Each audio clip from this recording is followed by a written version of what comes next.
Let's go to the board and see how it looks like. So here on the board, we have our jacket. That's how it looks like. It's a lady's jacket. We have some little styling here with the buttons on top of it and short sleeves. That's how it's going to look like after we finish making it. And on this side of the board, you can see that we have our front pattern here.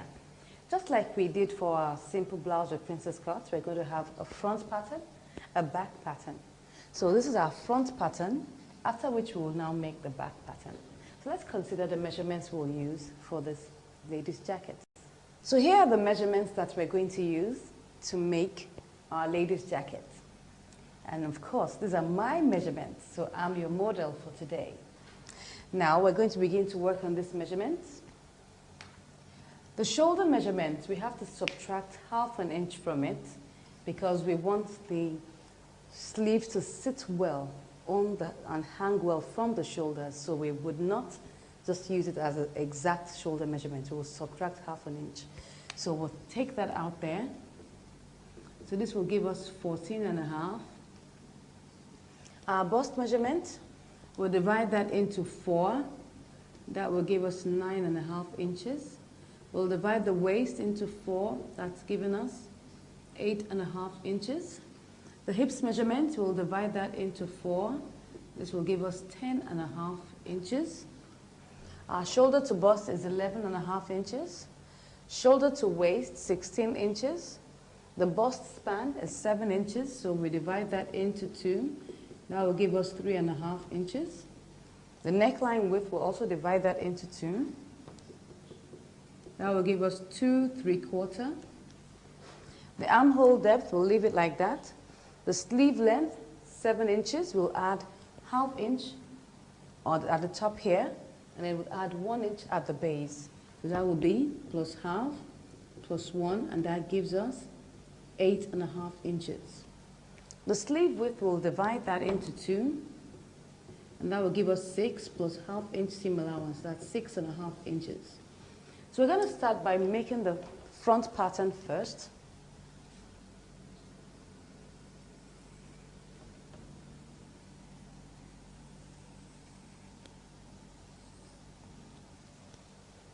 Okay. So the first thing we'll do will be to mark out our lapel edge. And that's the extra that comes down here, so we'll mark it out. We'll measure it as 1½ inches. We can use more than that if you desire. If you want to make the lapel wider, it's really up to you, but let's make use of 1½ inches. So we'll measure 1½ inches here, and then mark it all the way down.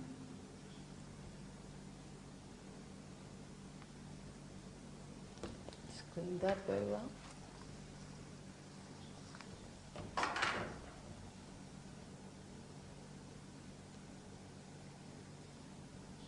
Okay, and after I've marked out my lapel edge, I'll mark out my buttonhole allowance, which is very important. That will be 1 inch.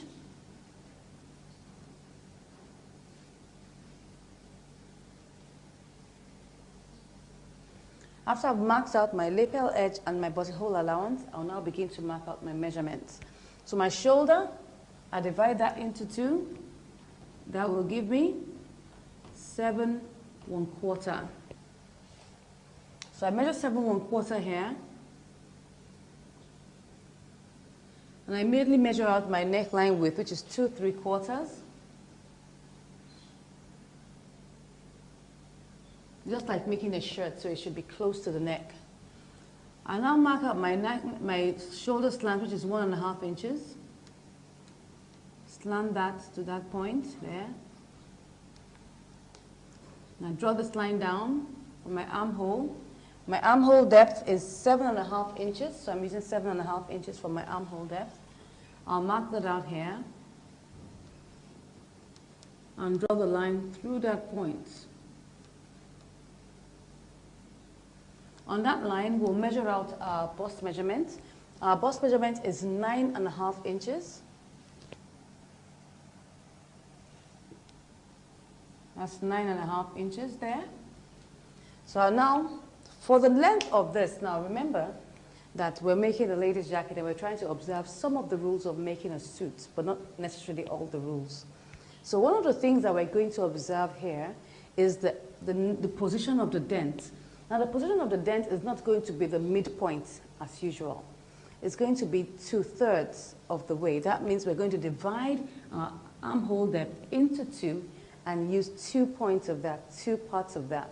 That means that this is 7.5 inches. I divide that into 3. That will give me 2.5. I now multiply that by 2. That will give me 5. So 5 inches is 2/3 of 7.5 inches. So I'll mark 5 inches down somewhere here. And then I would mark out my dent. This time around, my dent is going to go inward much more than the normal 1 inch we use. We're going to make it 1.5 inches. For the suit, normally it's deeper than that, but we're going to use 1.5 inches. So we use 1.5 inches. That will come in here. So let's remove that. This is 5. So I now use my ruler to mark it down to that point there. Then, of course, from there, I now curve. You can see that it's deeper. It's set in properly because we need to take off all the excess as much as possible and make our suit sit well. All right? So after I've done that, I'll measure out my shoulder to bust. My shoulder to bust is 11.5 inches. That should be somewhere here. On that line, you replicate the 9.5 inches for the bust. Draw the line down that way. On this bust line, we will now measure out our bust span, that is 3.5 inches, somewhere here. So from this point here where we have our dent, we now curve it down to that point. You can see that. Good. Then immediately I draw out my line here. Now, this is the dent. I can use as much as 2 inches or 2.5 inches. But because I want it to sit well, I'll use 2.5 inches for my dent. This is where it will be here. 2.5 inches is fine. So I now curve it back to that point.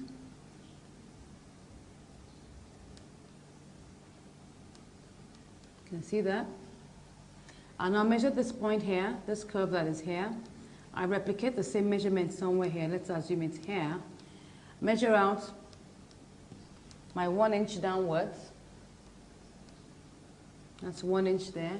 I'll now curve it to that point. Because, we're going to close this back up, so we want it to, have enough space so that it can come back to our original 7 inches for our armhole depth. So I take this all the way down, my 3.5 inches. This is 3.5 inches. And I measure my shoulder to waist and the length of the blouse. Shoulder to waist is 16 inches. I measure that out somewhere here. And the length of the blouse, we didn't put that there, the length. For the length, we'll use 24 inches. So we'll measure that down here, from here to here, that's 24 inches.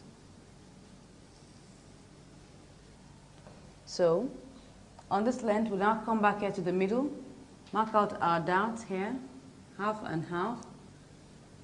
You just take that there, and you take this here, and you come back here and take it all the way down.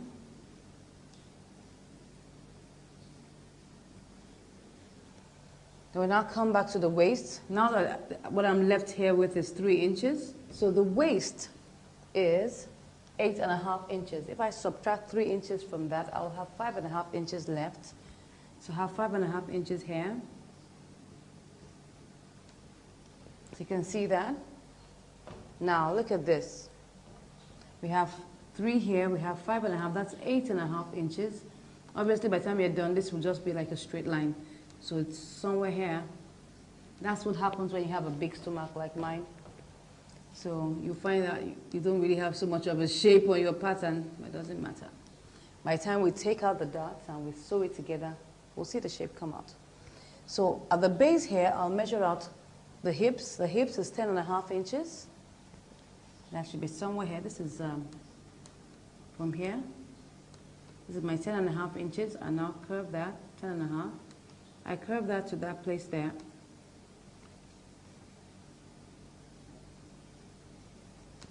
Good. So we can see that we've already done that. It's going to have a straight edge at that point there. Now come back to my lapel, or my collar region. Now, I want my lapel to end at my waistline. So what I would do would be that I would take the measurement of my shoulder to waist, which is 16 inches. I'll divide that into 3. Now, obviously, you know, because this is 16 inches, it might be like 15 1/4 thereabout. Let's just take, I mean, it will be like 5 1/4. So I'll just take 5 inches as 1/3 of my distance. That's the shoulder to waist. That's the distance that I want my lapel to end. But if I want my lapel to end shorter than that, all I just need to do is, if I want it to be, for instance, 9 inches, I want my lapel to fold out up to 9 inches, I just divide that into 3, take 1/3, and I use it. So that's how it works. So because my waist is 16 inches, I will divide that into 3. I'll just approximately use 5 inches for that. So I come here to the top here, measure out 5 inches, and I come here and curve it to that point there. You can see that? This is 5 inches. And I come to this point that where my waist is on the buttonhole allowance. Now don't forget that the buttonhole allowance is part of your pattern. What is not totally part of everything is your lapel edge. So we'll curve from the lapel edge here to where the waistline is on the buttonhole. So I just curve there. I just come down like about 2 inches down and curve it from there. I want it to move, to have a very nice curve to that point. Yeah.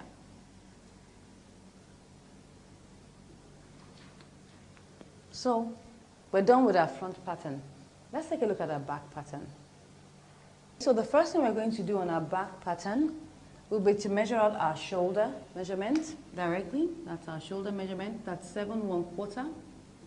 Our neckline width is 2 3/4 inches. So I'll mark that out there. Come here, measure my 1.5 inches. And connect that there. My neckline depth for the back will be 1/2 inch because it's just like I'm going to make a collar, so I don't need it to be too deep. So I'm using 1/2 inch.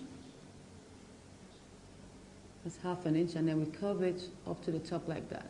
Good. So now we want to work out our armhole. My armhole is 7.5 inches. That's what I'm using.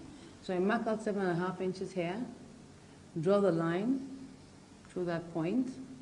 On that line, I measure out my bust. My bust is 9.5 inches. I get the midpoint. This time around, I'm going to use a midpoint. That means that I'm going to use 3 3/4. And I mark inward 1/2 inch for my dent. Now connect it there and curve it there. Good. So I now measure out my shoulder to bust, shoulder to waist, and the length of the blouse. My shoulder to bust is here. Shoulder to bust is 11.5. Waist. Now for the waist, we are going to reduce the waist for the back by 1/2 inch. Now you'll notice that the back is slightly shorter than the front. So for a jacket, it's very important that we take note of that. So we're going to subtract 1/2 inch from our shoulder to waist for the back. And that will give us 15.5 inches.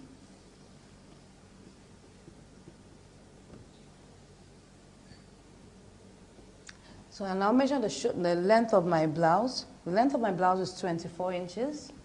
So this is where it is. 24. That's where the measurement is. So I now replicate this measurement on my bust line here. Draw the line.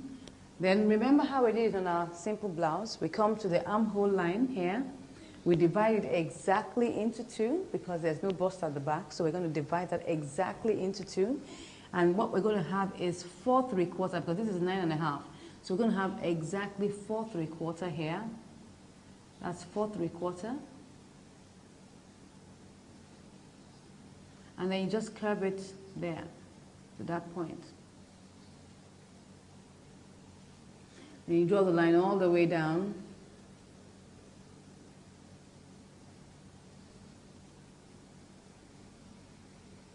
Good. So once I've done that, I come to this point here. Now because of the curve of the back, I told you that this is a lady's jacket, so we're going to be observing some of the rules of making a suit. I'll come here to the exact middle here, the center back here, and I would take in 3/4 of an inch. Just 3/4 of an inch. It's also like a dart. It's just for it to take, to curve around the back of the jacket. I'll now come here, 4 inches down here, 4 inches, and I'll now take my ruler and draw that down to where, don't mind my, my strokes there, just take it down to that point. When we get to the pattern paper, it will be straight. Okay? After I've done that, I now take it back to the base here. You can see that that's like a very big dart. You can see that? So once I've done that, what I'm left with here is 4 inches, but I'm still going to take some darts here. I'll take 1/4 of an inch on both sides. Rather than taking 1/2 an inch, I'll take 1/4 of an inch here, 1/4 here, and 1/4 there. I slant it from the top here with my ruler. Slant it there.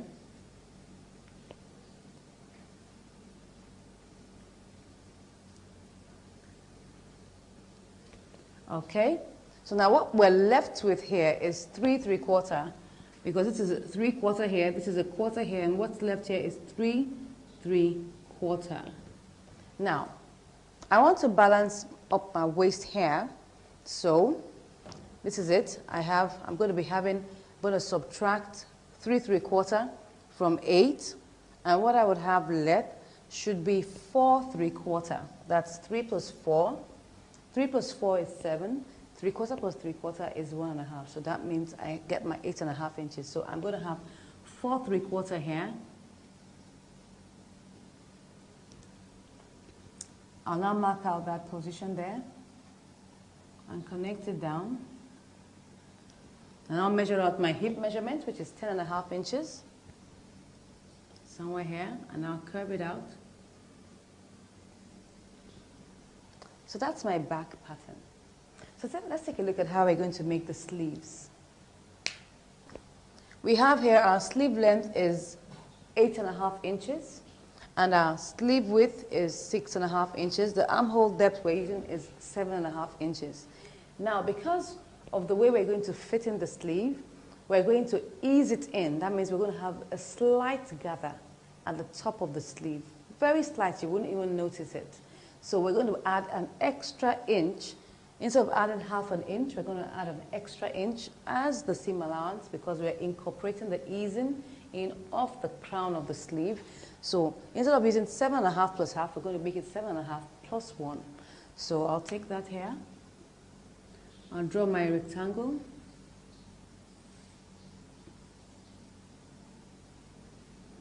So I come here, measure out my armhole depth. I add 1 inch here. That will give me 8.5 inches. This is where it is. I draw the line. Measure out the length of my sleeve. The length of my sleeve is 8.5 inches. You can see it's a square now. That's 8.5. Draw the line down. Good. So after I've done that, I now mark out my sleeve boxes. I'm going to be using 3 inches each for my sleeve boxes, because now I want my sleeve to fit very well along my armhole. So I'll measure out 3 inches here and 3 inches here. Take it down. And I'll get the midpoint here. So I label A, B, C, and D. So I curve from here to the intersection here, and I curve here. Yeah. So that's my sleeve. And I'll get to this point now, measure out my sleeve width. My sleeve width is 6.5 inches.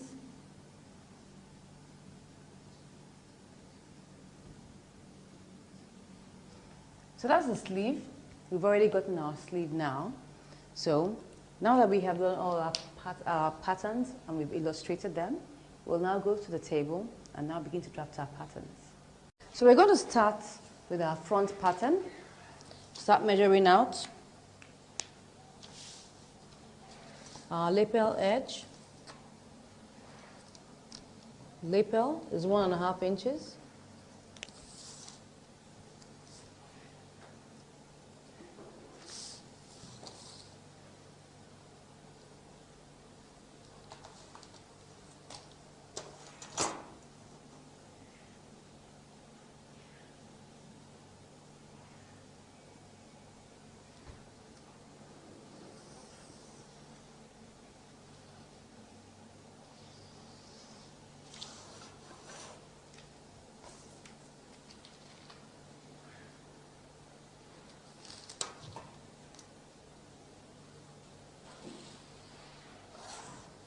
Now we'll measure out our buttonhole allowance, 1 inch.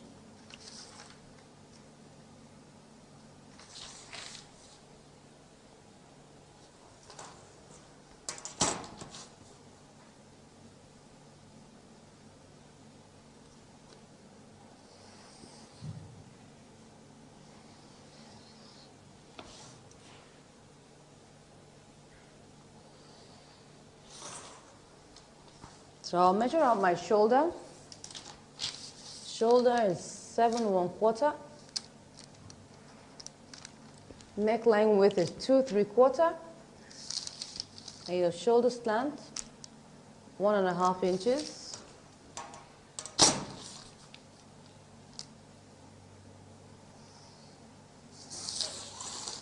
You draw for the line for the armhole. Now measure out 7.5 inches.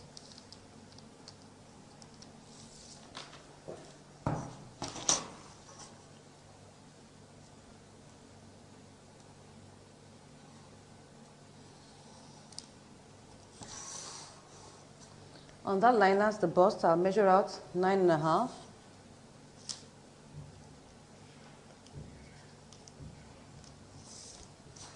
Then 2/3 of my armhole for the position of my dent, that's 5 inches. And I'll now mark in 1.5 inches. Immediately I'll draw the line for my suppression gap. I'll use 2.5 inches.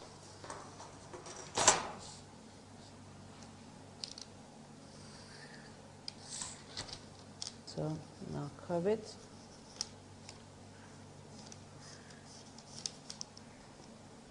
Okay, so we now measure out our shoulder to bust, shoulder to waist, and the length of our jacket. Shoulder to bust, 11.5, shoulder to waist, 16, and the length of the jacket is 24 inches.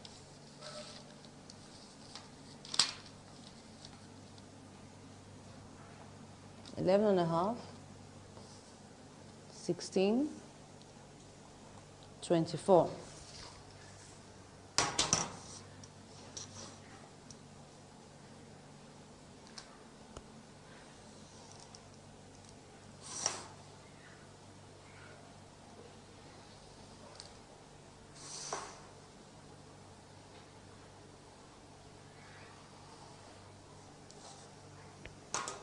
So I'll mark out my bust measurement here.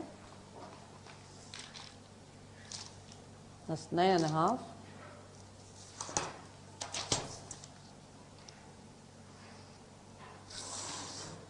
On this line, I mark out my bust span, which is 3.5 inches.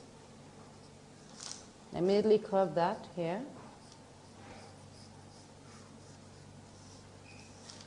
And I'll curve this one here.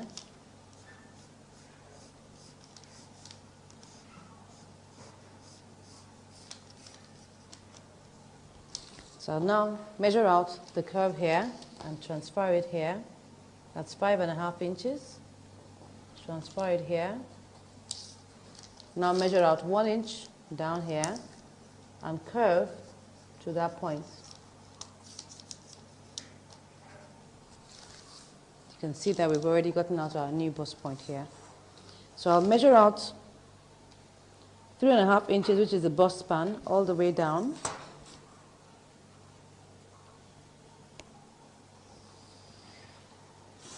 Then on the waist, I measure out my darts.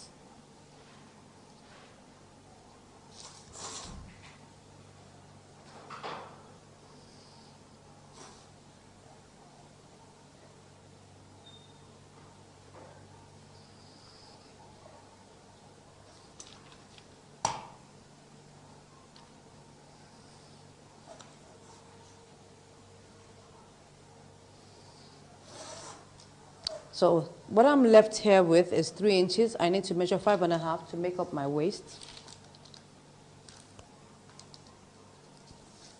I told you it's just like straight.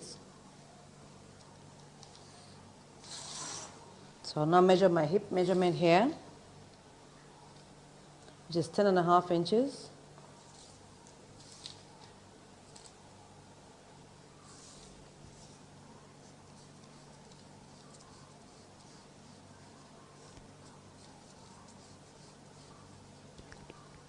So I come back to this point here, measure out 5 inches for my neckline depth for the front. Now curve that there.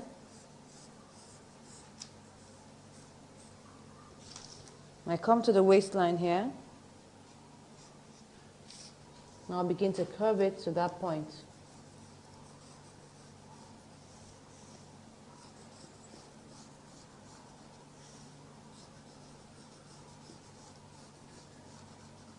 Okay, so we've gotten our curve there now. So now let's draw a line and make our back pattern.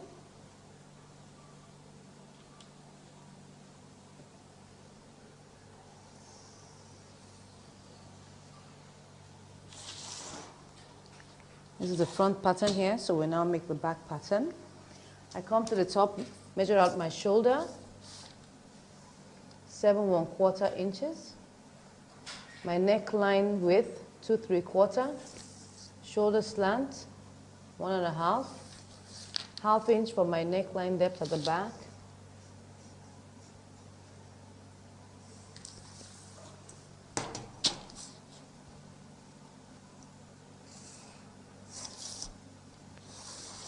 Draw my armhole.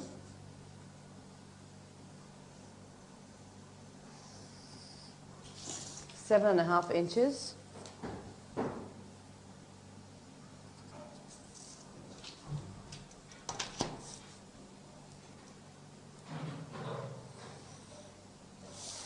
I get my midpoint there.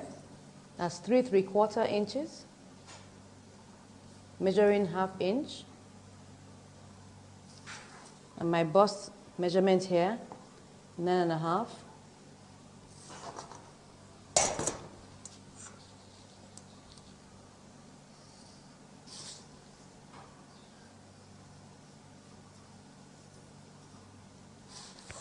Okay, good. So I measure out my shoulder to bust, shoulder to waist, and the length of the blouse. Don't forget we subtracted half inch from the shoulder to waist. So that means our shoulder to waist will now be 15.5 inches. So we measure 11.5, 15.5, and 24. Same here. 11.5, 15.5, and 24.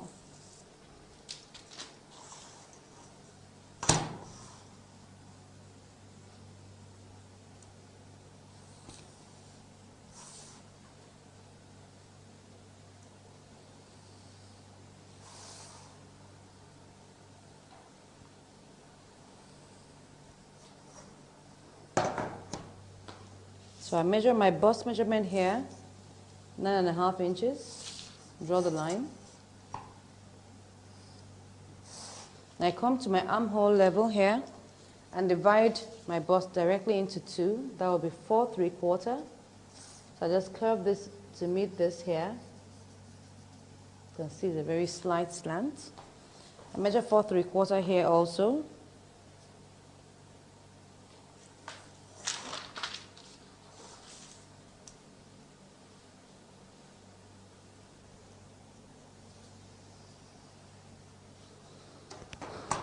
So I come here to the back here, the waistline here. I measure 3/4 of an inch here. And I come here, measure 4 inches.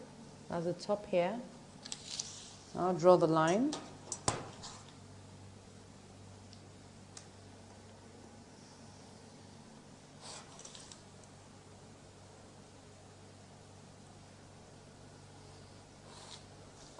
So I come here, measure my 1/4 of an inch on either side.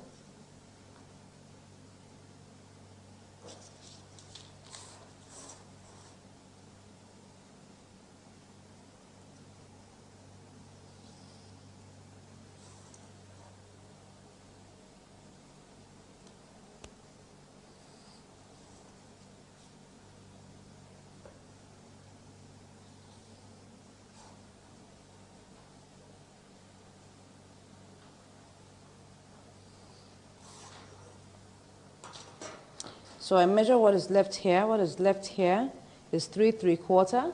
So I need to balance it up here. I need like 4 3/4 here. So you can see it comes out gently. And then on the hip, I measure out my 10.5 inches.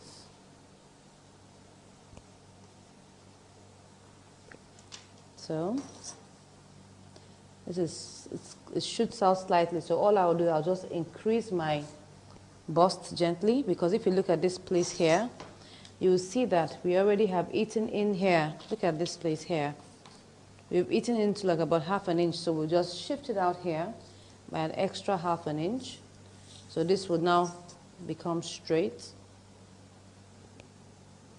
Once you've taken this part here, there's a need for you to shift it here. And then you now curve it here.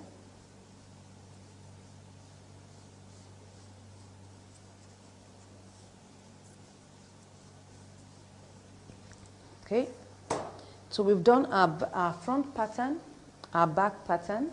What's left for us to do now is our sleeve. So I'll draw the line here. And I'll measure out my armhole depth. My armhole depth is 7.5 plus 1. That will give me like 8.5 inches.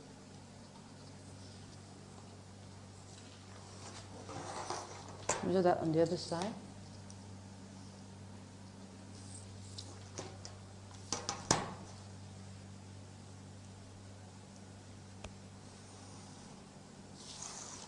So, and I'll measure out the length of my sleeve. Length of my sleeve is also 8.5 inches.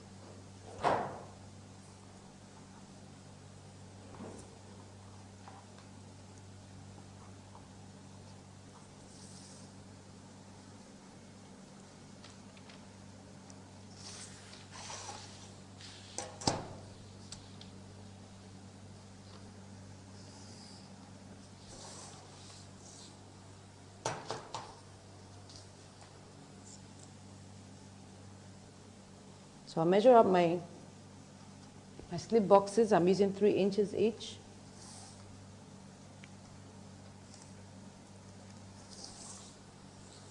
And my midpoint here is 4 1/4.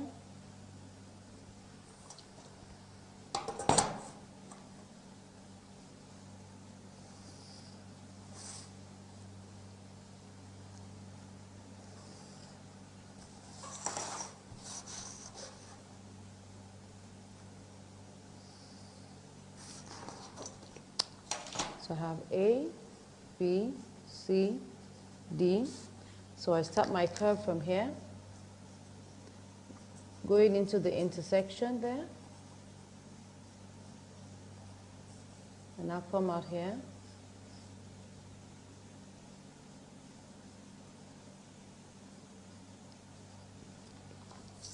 My 6.5 inches.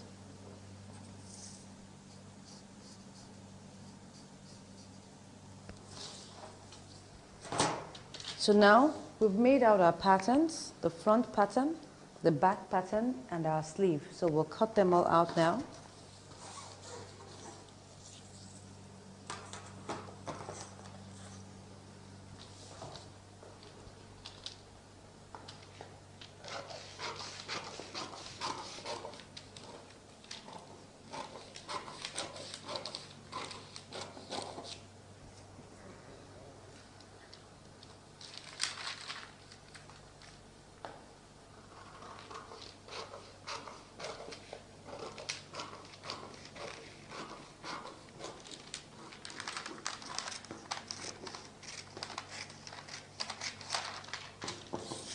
Now when we're cutting out the princess cut on this side, we'll just add extra 1 inch to make up for it. Now you can see that we have some space here. I won't cut that out. Now that will help to augment the difference that we have removed here, so that by the time we place it here, it just balances up. You can see that. So you can always do that just to balance it up. Once you just take out that 1 inch here, you just add another extra inch to this base so that it will just balance up. By the time you place it on your back piece, it balances out. You can see that. So always remember to do that.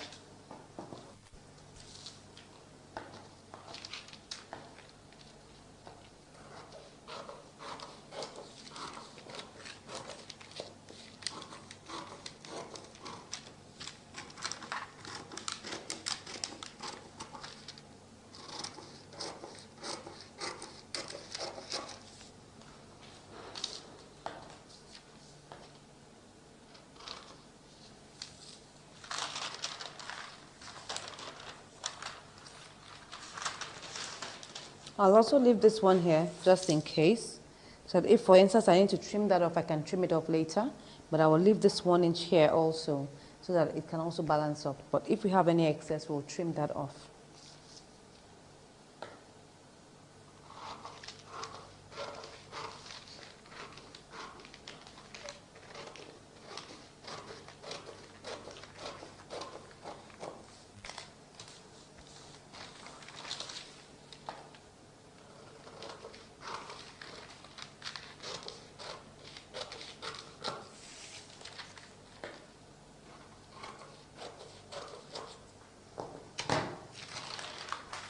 We have our pieces here.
So we've cut out the pieces now. So we're going to pick our material and then cut it out.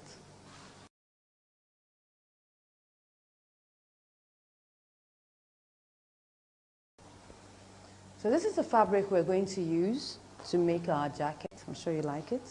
I like it too. So, and this is the lining. So I'm going to open it out. Now I'm going to have to cut them piece by piece. So I'll start with the front.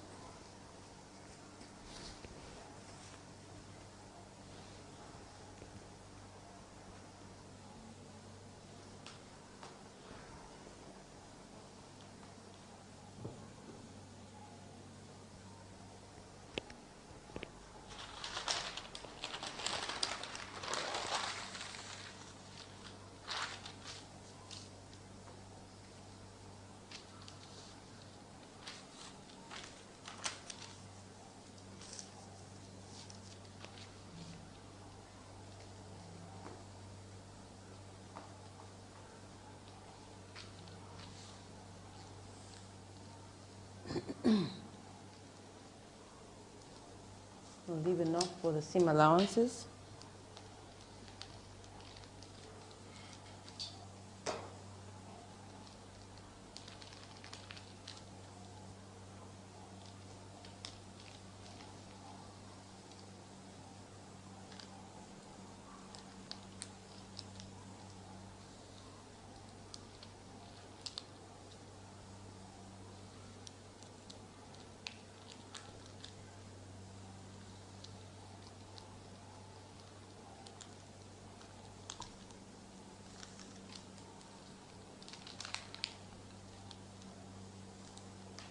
Now for this front piece, we're going to cut 4 pieces.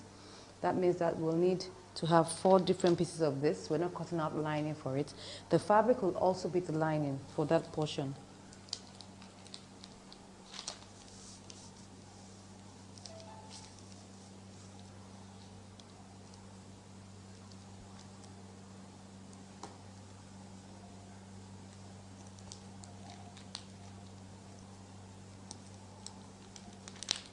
We'll cut the lining of this princess cut side anyway.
So we'll put this aside.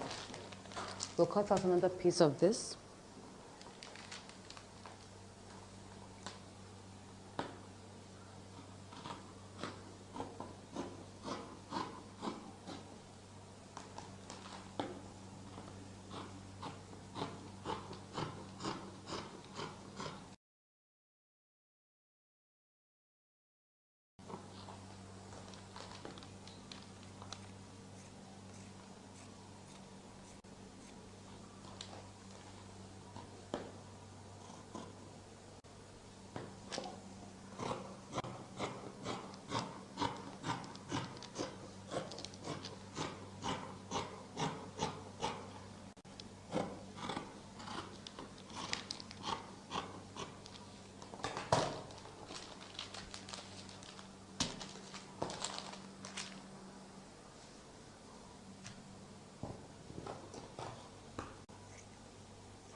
So I'll fold this for my back pieces.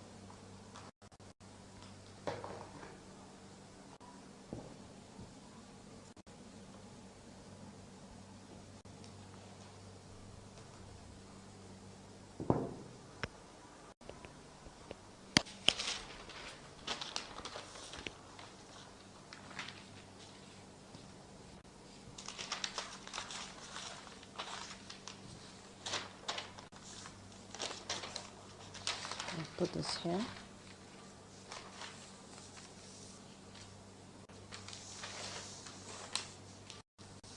No.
We'll now begin to cut out the lining.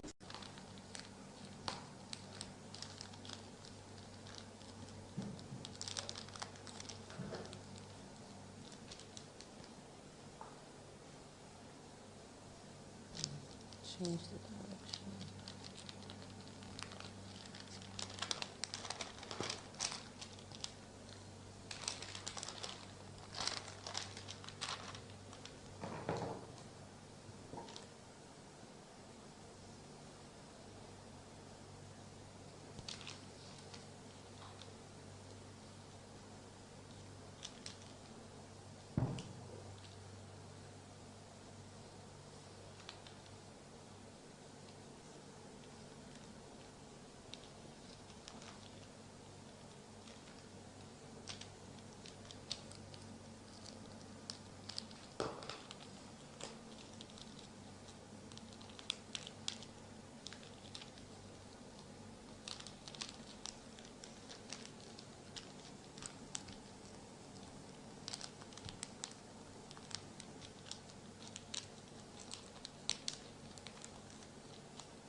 So I've cut this now.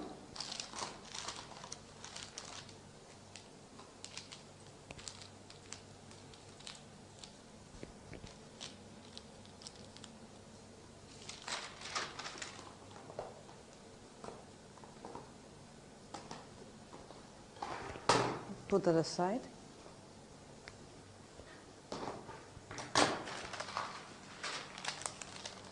So the remaining pieces we have here,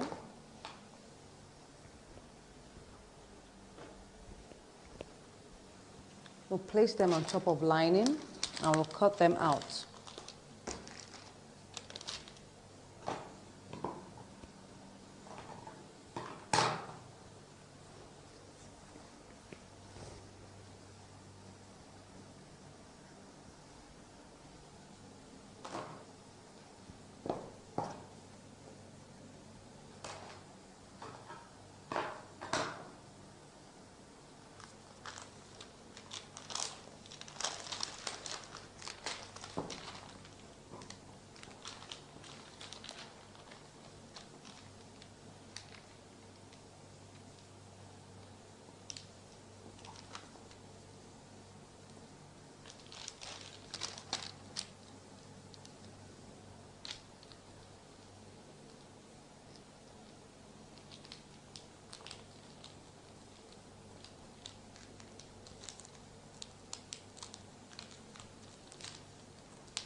So I'll pick my sleeve.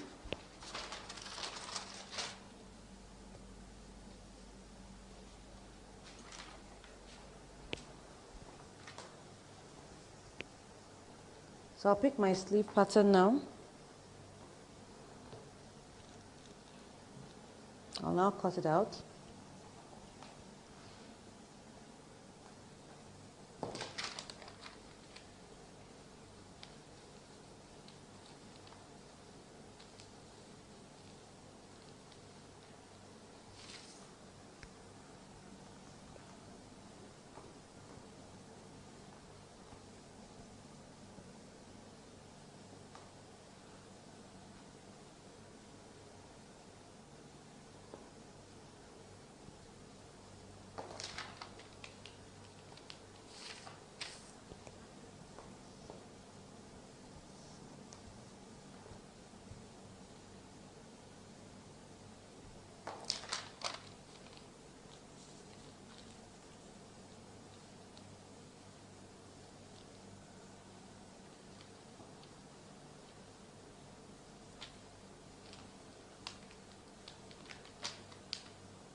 So I'll now fold my lining also.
So we'll notch the two ends here.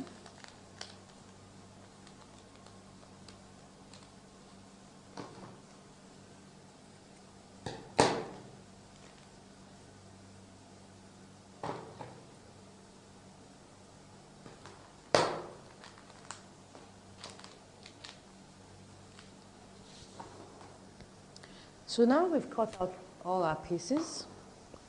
We're now going to iron out our hairstay, fuse it onto it, and then we'll begin to sew.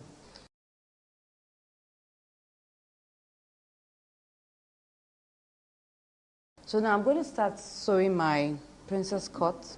We've already ironed the hairstay now, so I'll start sewing it from the right hand side.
You notch the waistline.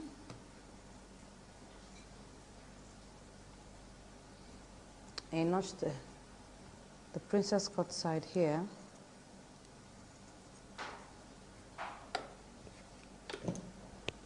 So the second one, you can see that we don't really have much distance there, so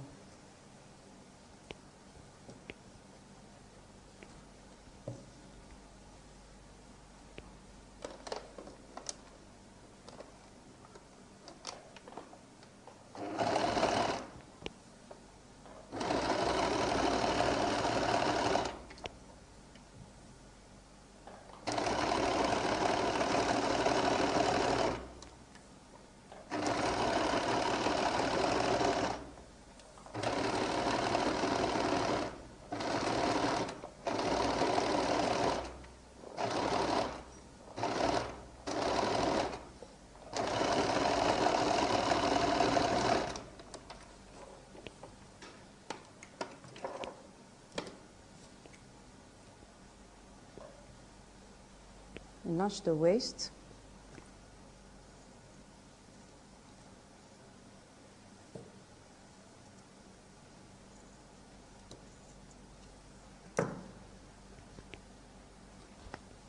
So we join the back.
So we take the right side,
So we join the shoulders and the sides.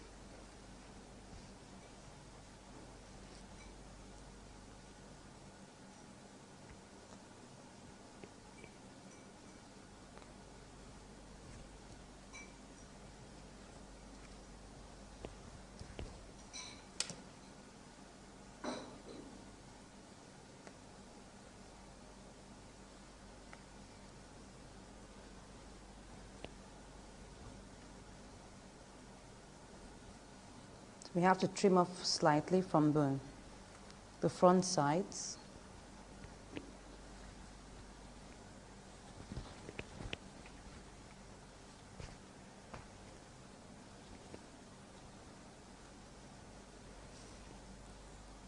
Just take a little from the armhole.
So notch the waist.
So we'll pick the lining and we'll join it the same way.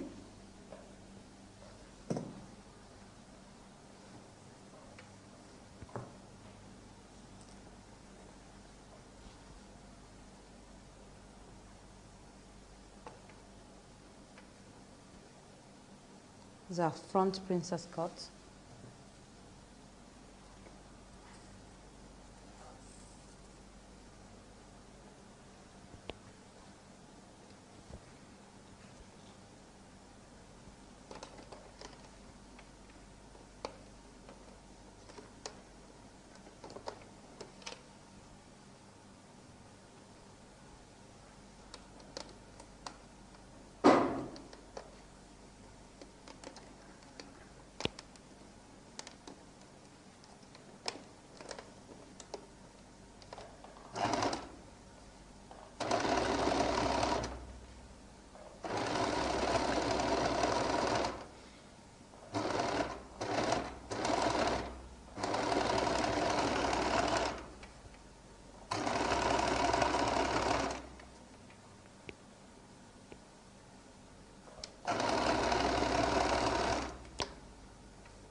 Join the backs.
Join the back princess cut.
So we join the second side.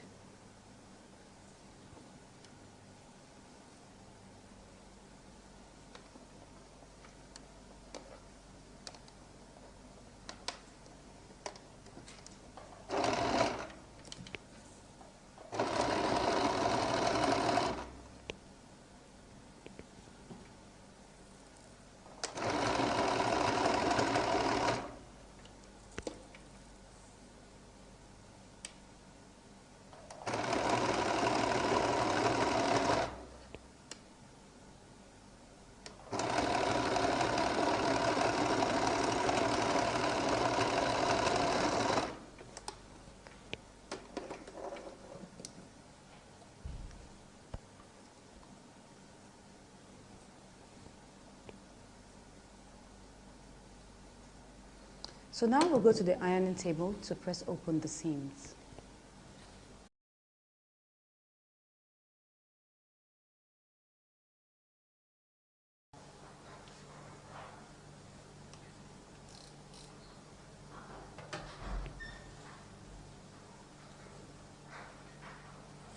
So we're going to press open all the seams now.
So we're ironing the lining.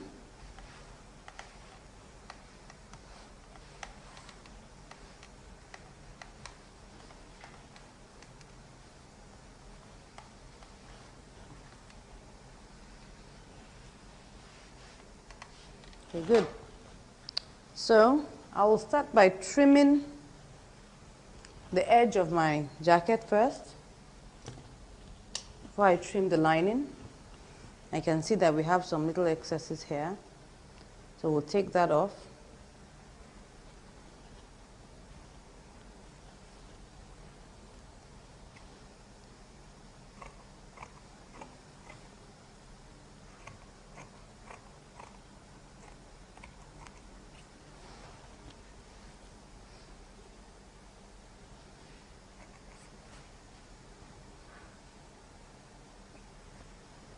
I'll take off the little excess in front here.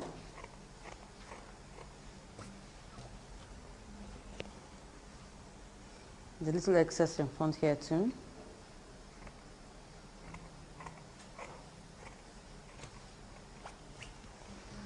So we're done with that. Now, I'll also trim off the excesses from the lining before I now take off 1 inch.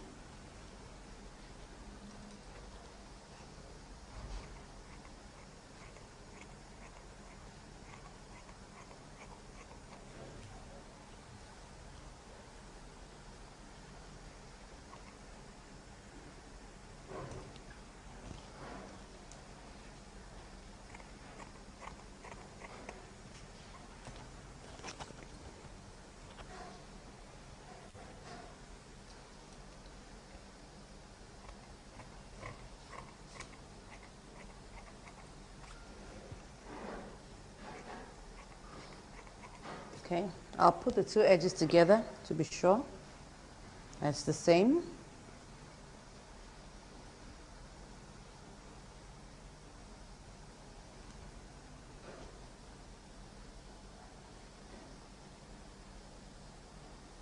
Okay, I have like a little excess here.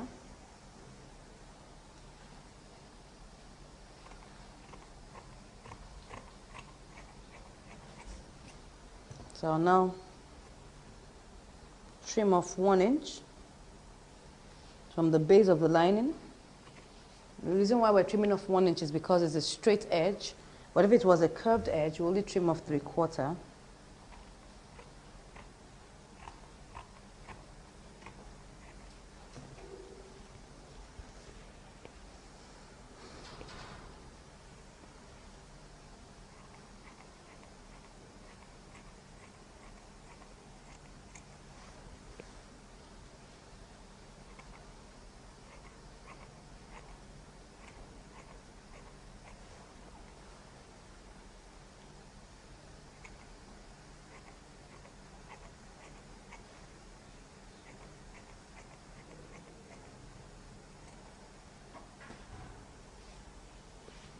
All right, so now we've already trimmed that.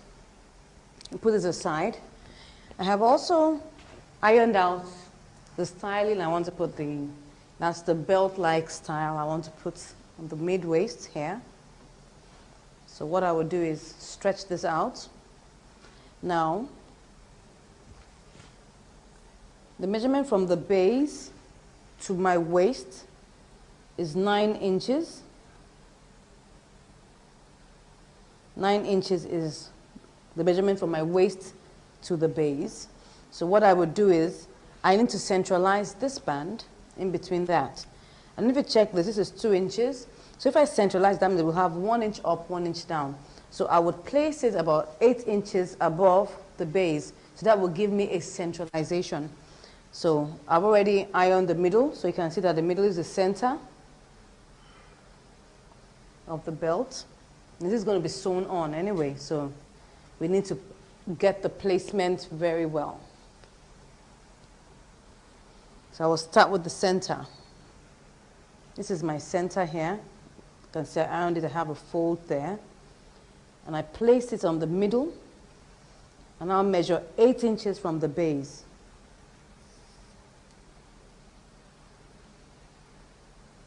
So I pin it down at 8 inches. Exactly 8 inches from the base.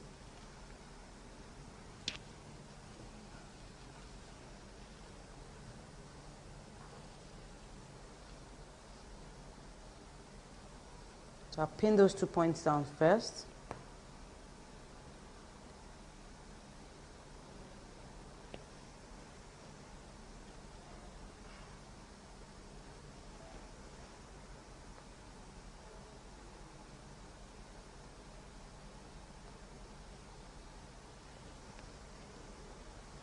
So I'll now begin to pin it towards the front.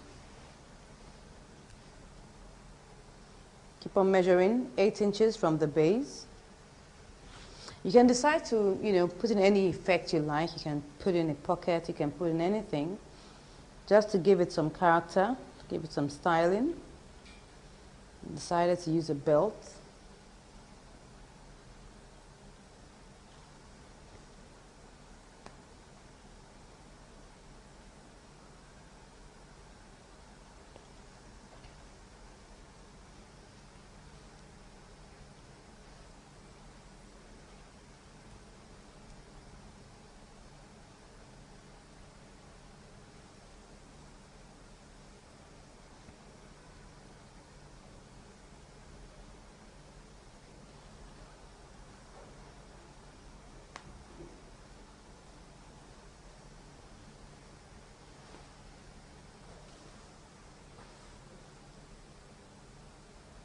So just stop shortly before my princess cut line.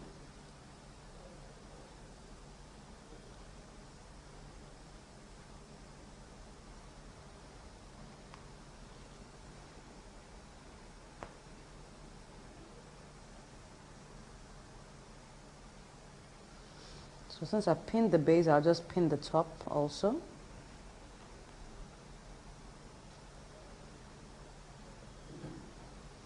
I made it have an arrowhead shape. You can decide to make it a box shape or a curved edge, whichever one you desire.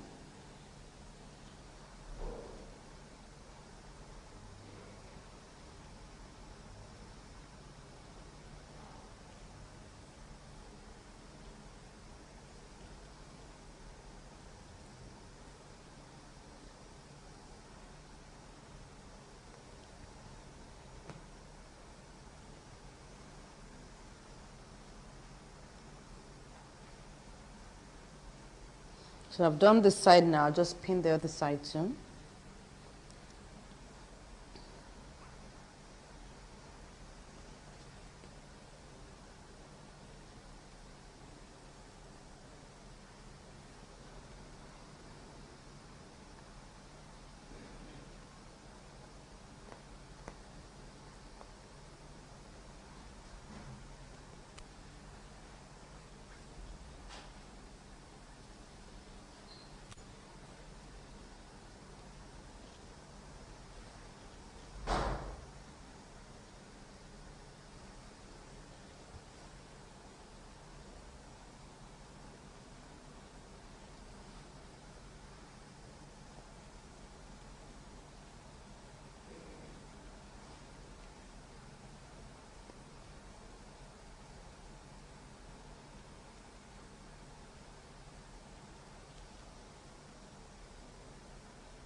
You can see that I have to shift it slightly, just gently, not much. Because what we're trying to achieve is equidistance. So we may need to shift it a little so that it corresponds with the other side.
Okay, we've been able to achieve the equidistance.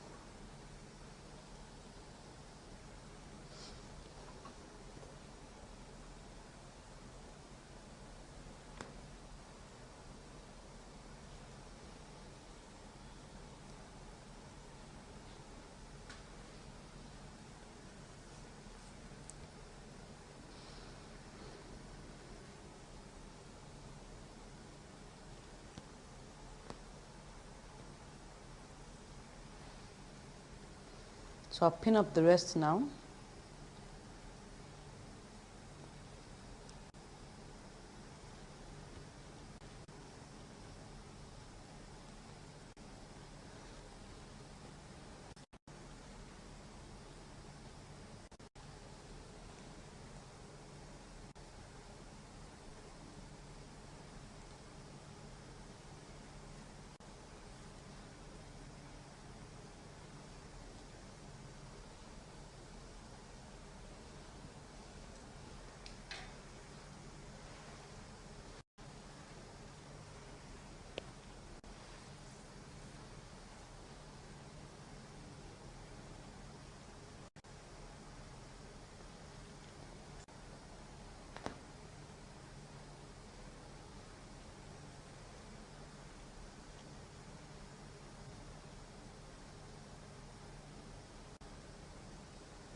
We'll now go back to the machine and go and sew.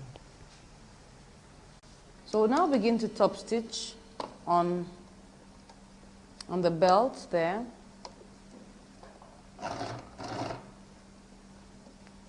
I'll top stitch round and give it a double stitch.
Slow and steady wins the race, so just take it bit by bit so that you will get a very neat and nice line.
So we're done with that line.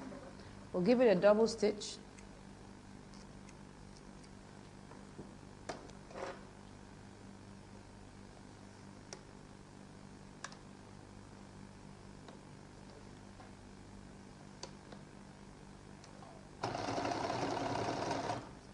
That one should be faster because they're just trying to follow the line you've already sewn.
So now we have sewn our belt on top of our jacket. You can see the styling looks really nice. We're going to put a button there to give it some nice effects later on. So we'll start by sewing the base. You know, we've already trimmed our lining. So we'll take the base, pin it together.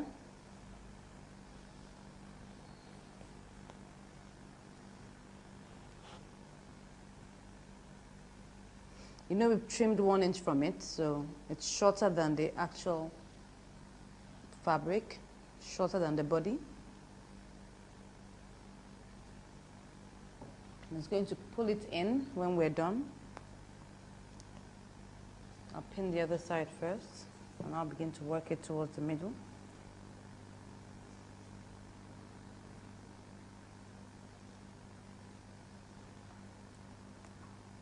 Now, when sewing your linings together, I'm talking about the pieces, try not to sew up to 1/2 inch because we want our lining to be slightly bigger than the main body. That will help keep it in properly. Now, if it's very tight, if the lining is smaller than the main body, you find out that it will be tugging at the main fabric. So it's always better for the lining to be slightly larger. And if you take a look at this, you find that it's just slightly larger. That will help to keep the shape of the main body together rather than tugging at it.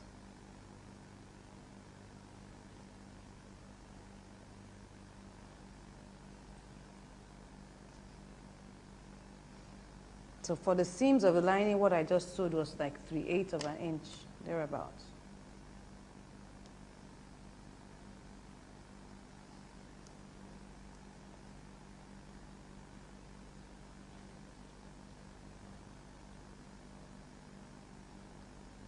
So I will stitch the base.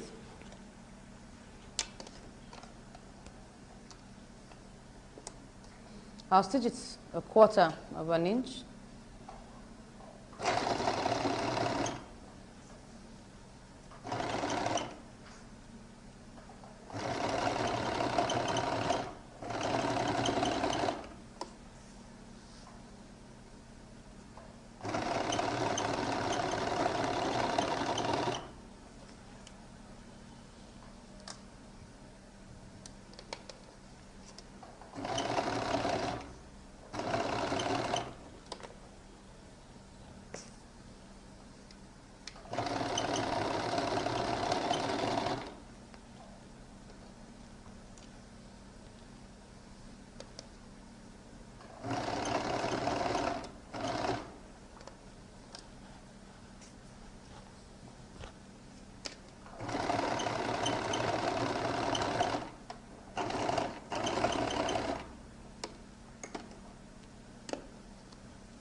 I'll top stitch on the lining.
So now that we've top stitched the base, the next thing we'll do will be to pin it up together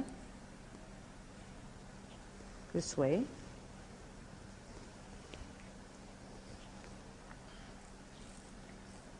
Now you can see what has happened here. That the line has pulled up the fabric from underneath. You can see that. So now I'm going to stitch this edge now, which is the edge of my lapel. I'll stitch that down.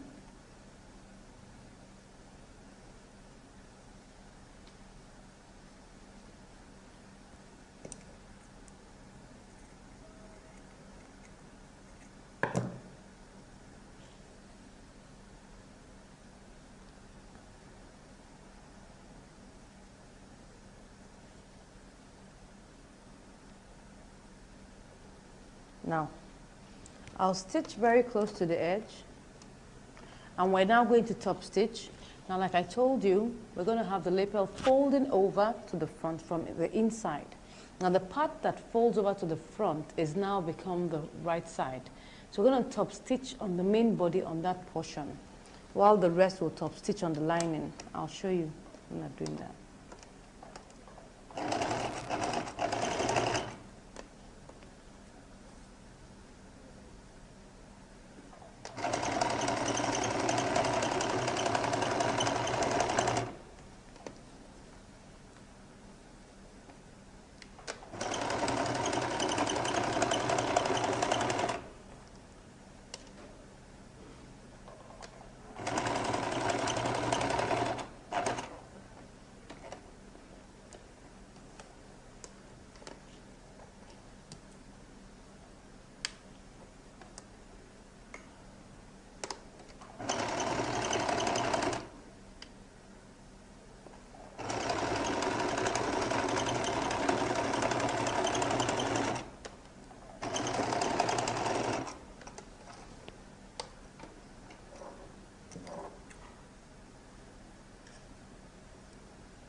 Now at this point where we can see a defined curve here, you can see that I will notch that point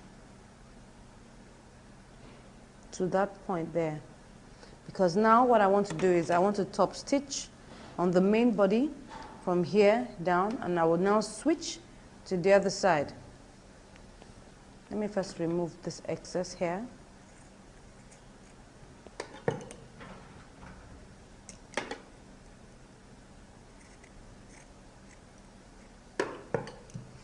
Now I'm going to put a pin on this side so that I would know when I get to that point where exactly I am.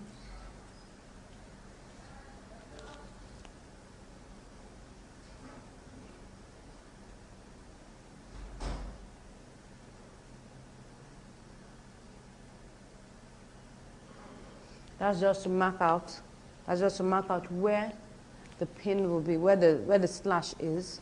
So see what I'm going to do now. This is the main body.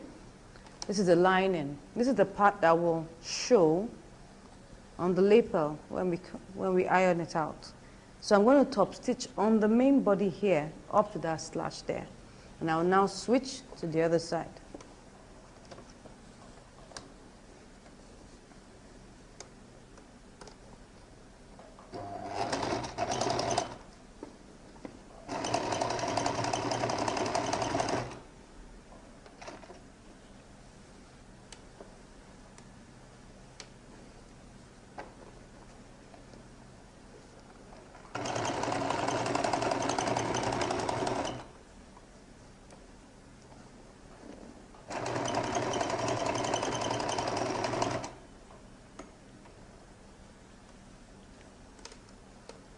So I top stitch up to that point, and I'll immediately tilt the seam allowance towards the lining at that point where the pin is.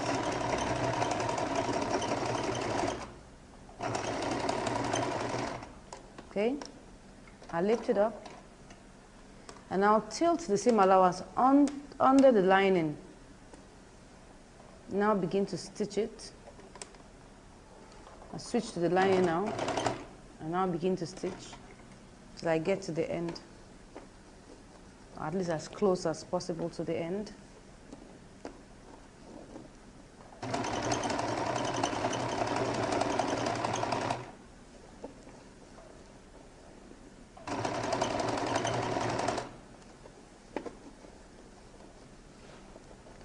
Okay, yeah.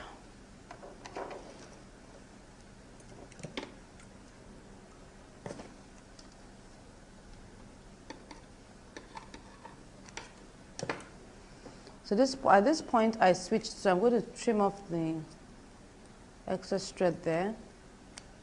I'll show you what we did on the other side. Now you can see what we have done. We just switched this to this side and started stitching. We were stitching here before, then we now switched to this other side. You can see that.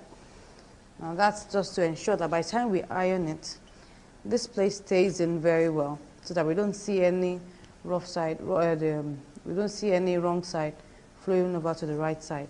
When we get to this point, it switches, so that by the time we turn this over, this is not following it anyhow. We can just iron it, and then you have a smooth switch there.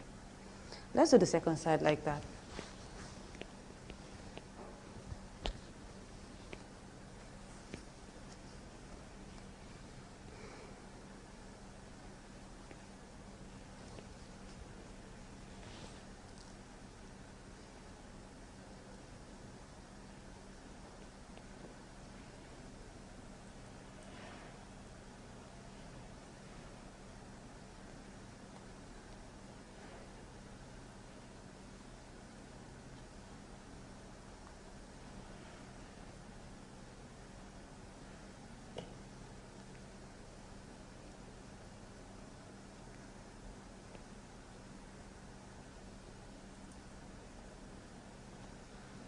Okay.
So I'll now slash that point.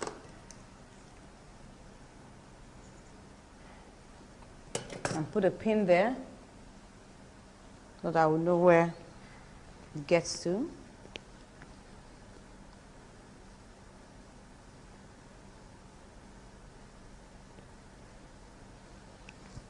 Now I'll begin to top stitch. Top stitch on the main body from the lapel to the slash.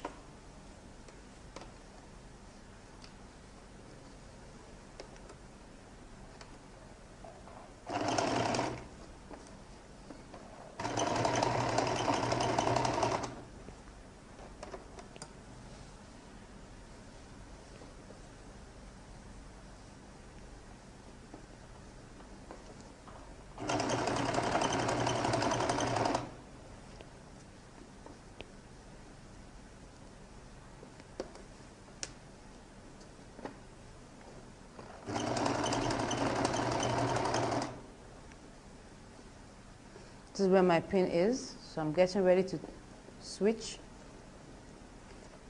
So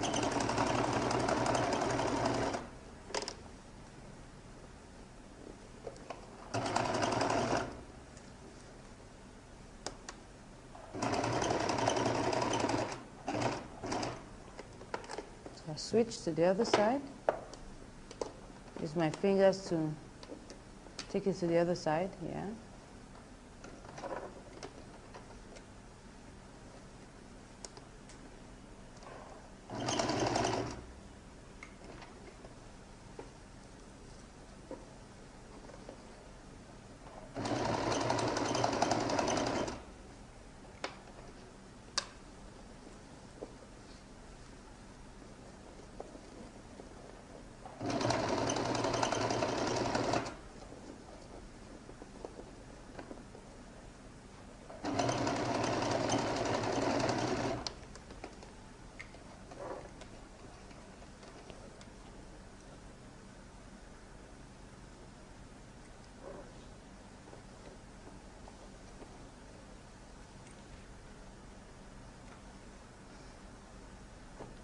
So I'll cut off the thread here and remove the pin. You can see we switched it here.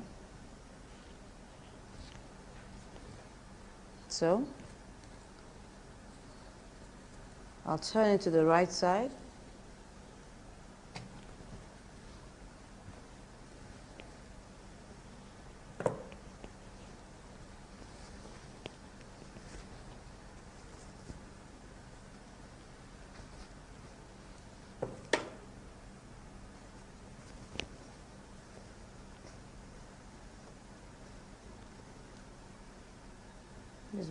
Use my scissors to poke it out.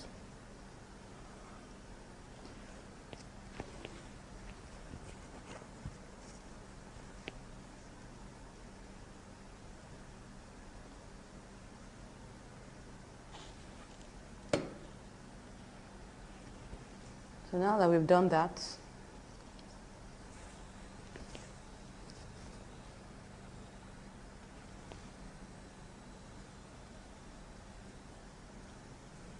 so you can see what happens.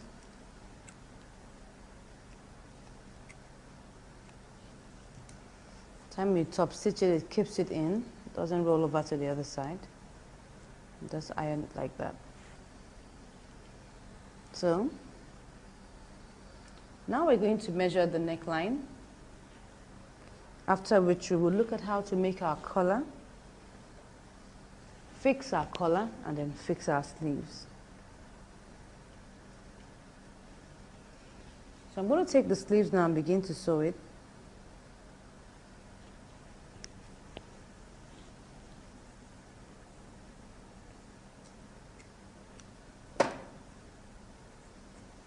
I'll pin this first so that I can know the measurement of my neckline.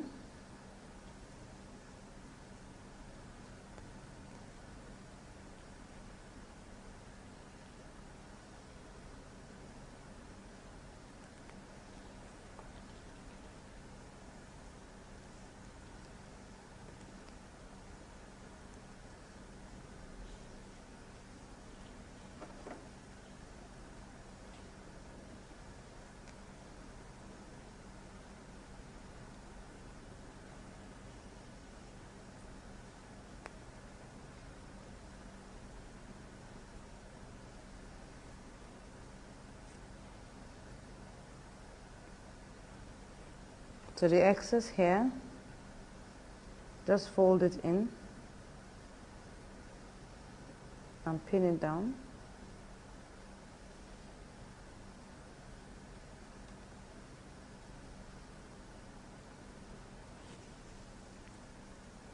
So now I want to measure what the neckline is. We need that to work out our collar pattern. So I'll place my tape rule like this, ensuring that the head of the tape rule is resting on the edge of the material, this way.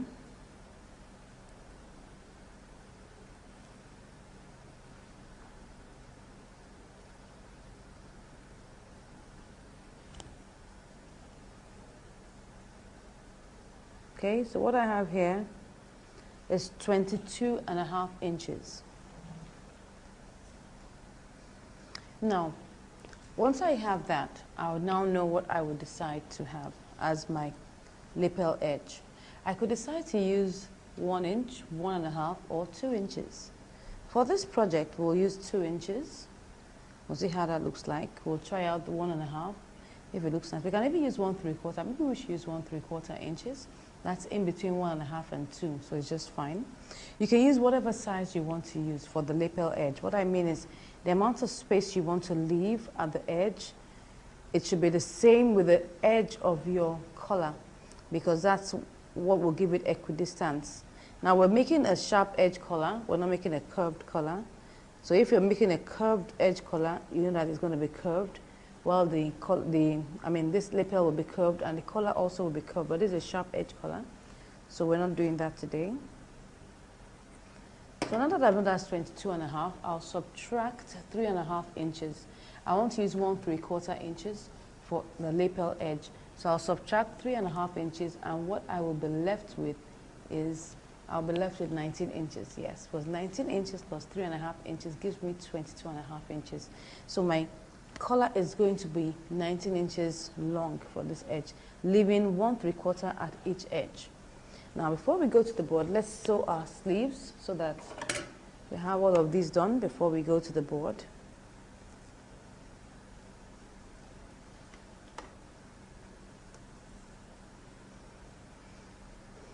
For my sleeve edge, I'm going to trim off 1/2 inch from the lining. So I'll trim off 1/2 inch.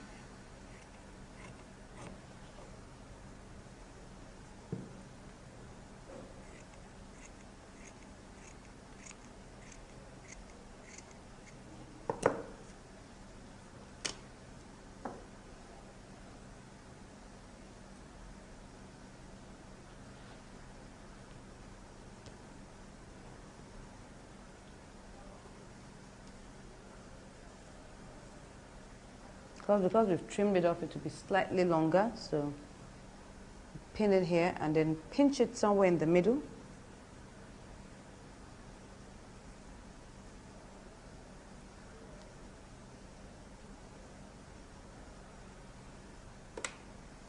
Just pinch it gently because it's slightly larger.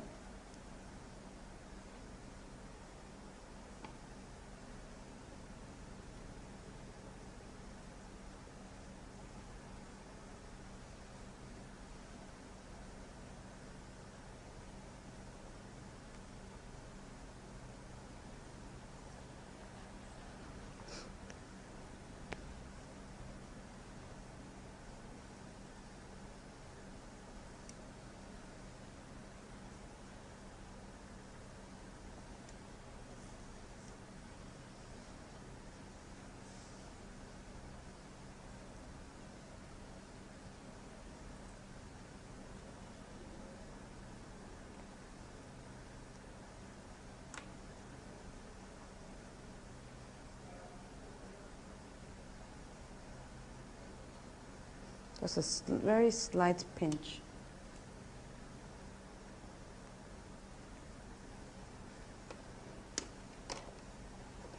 So I'll stitch 1/4 at the base.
top stitch on the lining.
Okay, so we'll sew the underneath.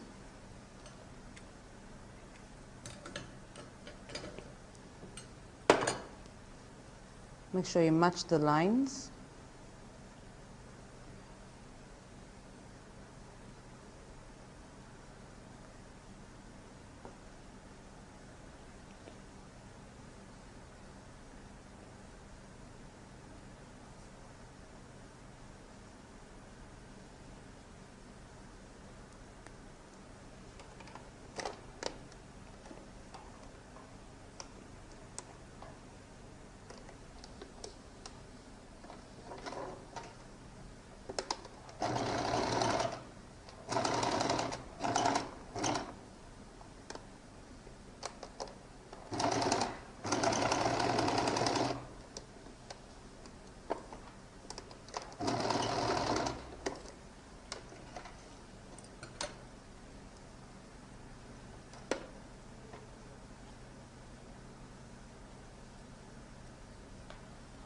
Notch underneath here.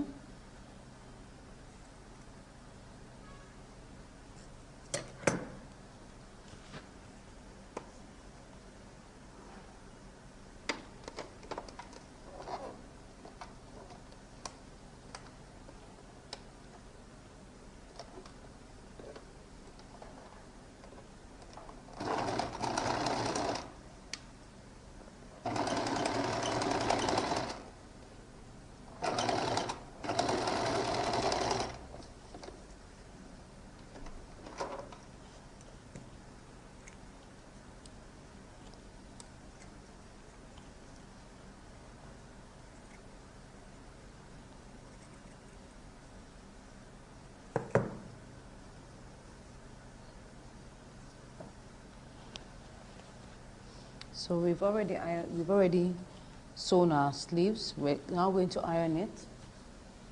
So before we go to the board, I'll go and iron this. Just smoothen it out like we did for our simple blouse with princess cut. Just iron it out and smoothen it. Then we'll meet at the board. So I'll just smoothen this down like this. Iron it.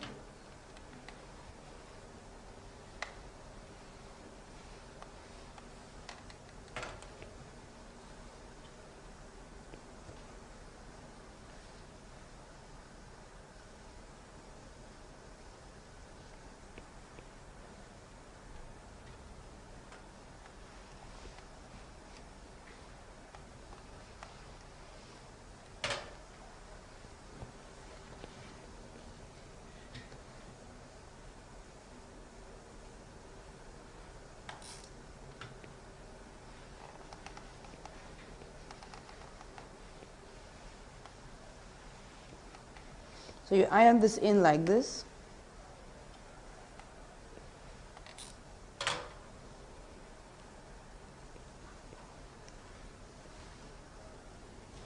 And this edge, you press it this way.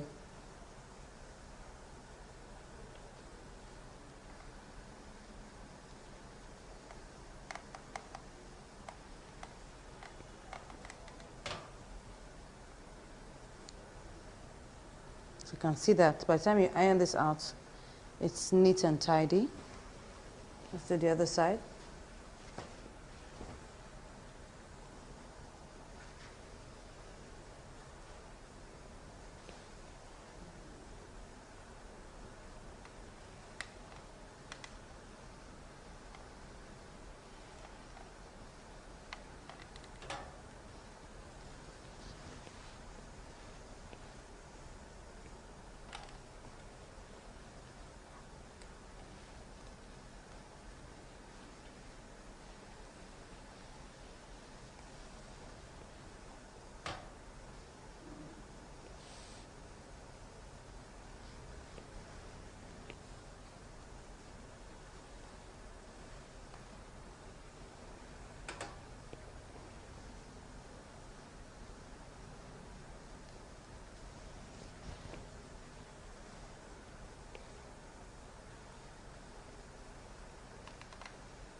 So we've ironed that.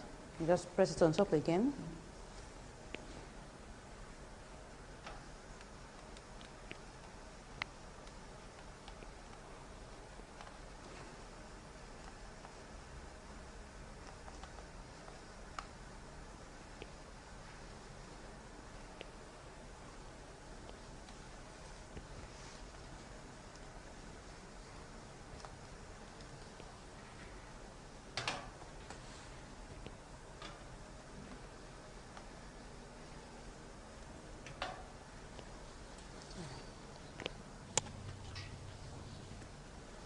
So iron the sleeves.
So now that we've made our sleeves, we've ironed our sleeves, we'll now go to the board and see how we'll make our collar.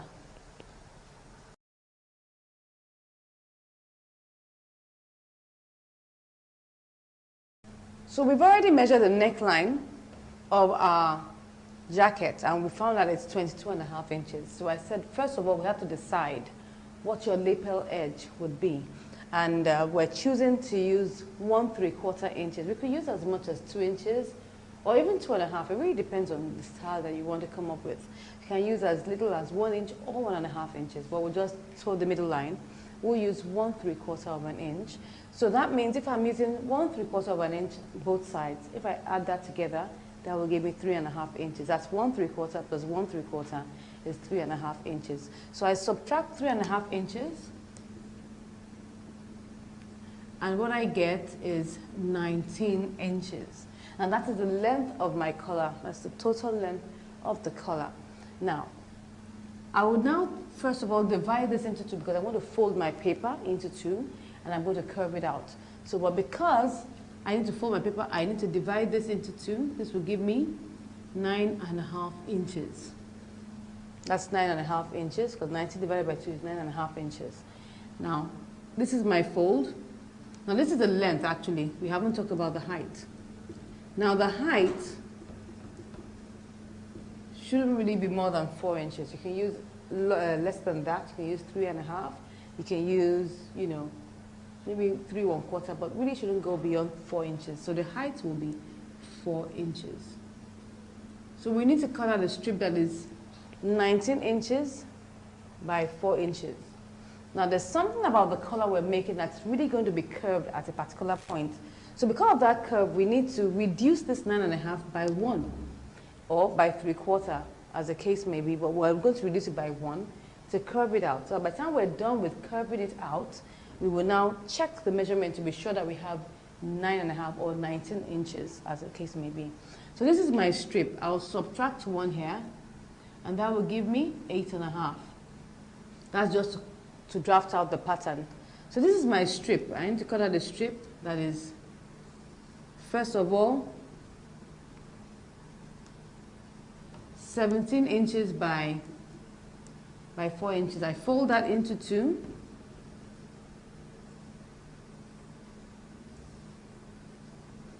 This is the fold. So the first thing I do will be to come to this edge. This is 4 inches, so don't forget. I come to this edge and measure 1 inch inward, like that.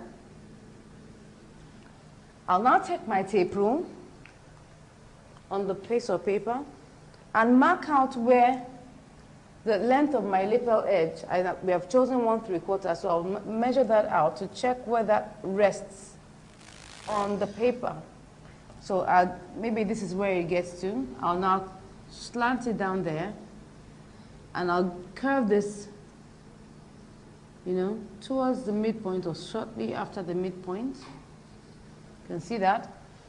Now I'll come to the middle here and measure 1 inch down and curve this to this point here. So this is the color how it is. I will now take my tape rule after I'm done and measure it to be sure it will give me 9½ inches, and that's what we're really looking for. But because of the curve, if we had used 9½ inches, it will be longer than what you really want. So now that we've done our pattern, so let's go to the table and now draft it out, cut it out, iron it, and then fix it. So let's go to the table. We'll take our paper and we'll fold it into two, this way.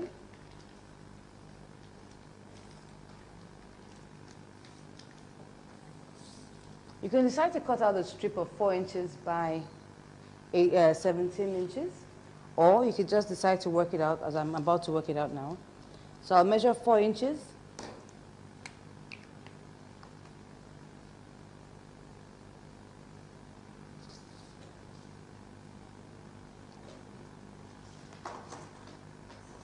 Draw the line.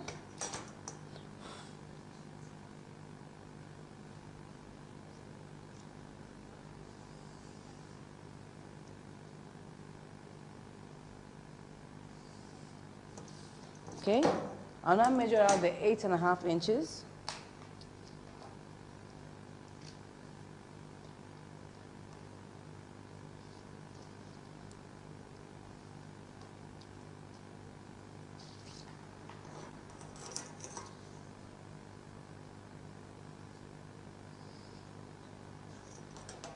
So I'll now measure out 1 inch on top here.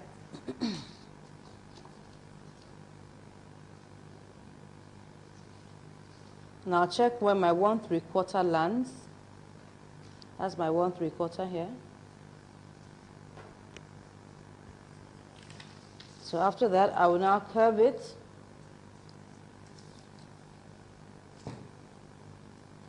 I'll curve it like that.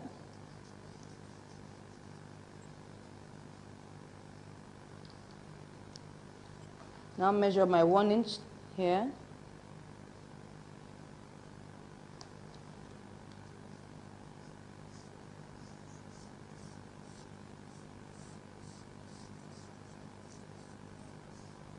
Good.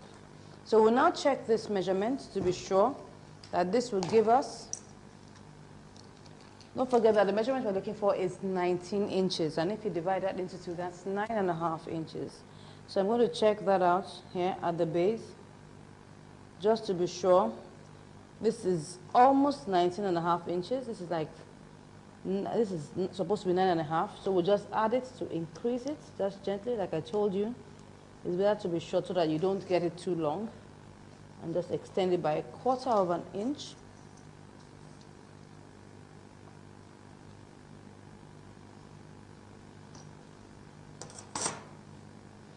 Okay, so let's check it again. It's 9.5 inches now.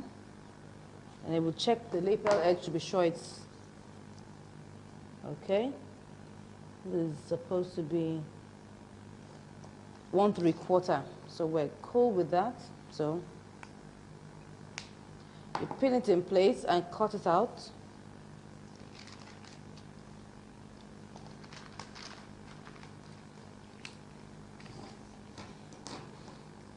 So what you can do is that you can actually, instead of subtracting 1 inch, you can subtract 3/4 inch.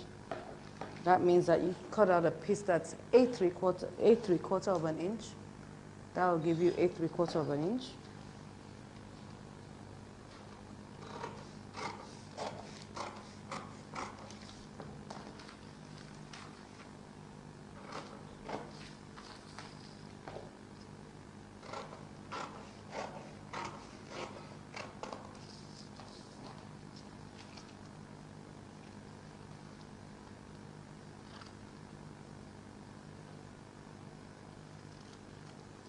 Okay, so what we have here is,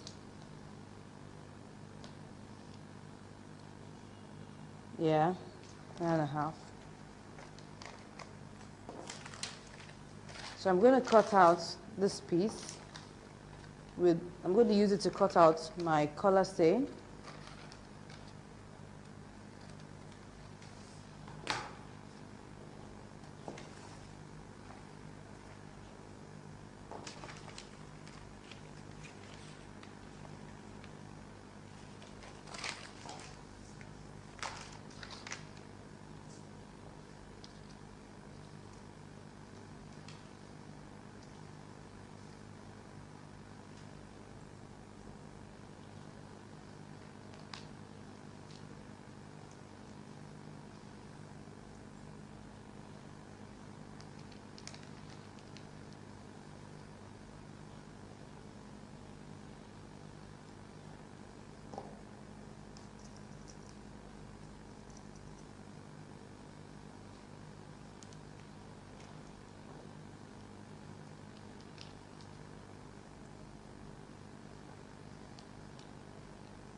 Okay, now we've cut it out.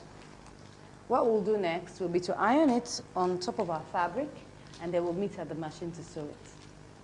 So now we have ironed it out on our fabric, and we have cut out our seam allowance around it, and we have also cut another piece that will be underneath it like that. So I placed them together, and I'm going to sew the top alone for now.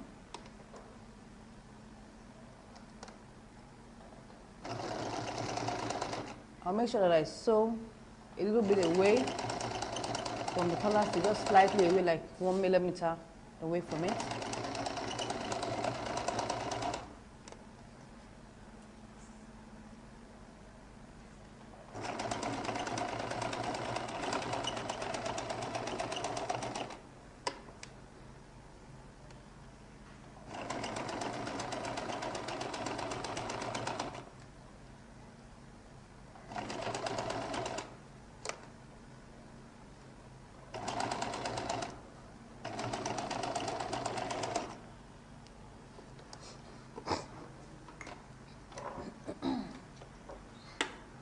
So I would notch it all the way.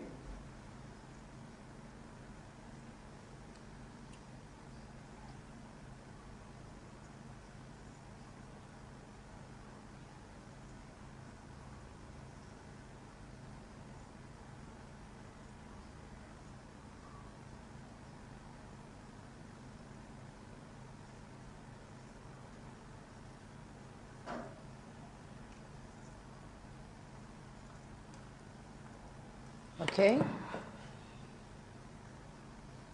I'll remove the pins. Now top stitch on the piece that's underneath the collar.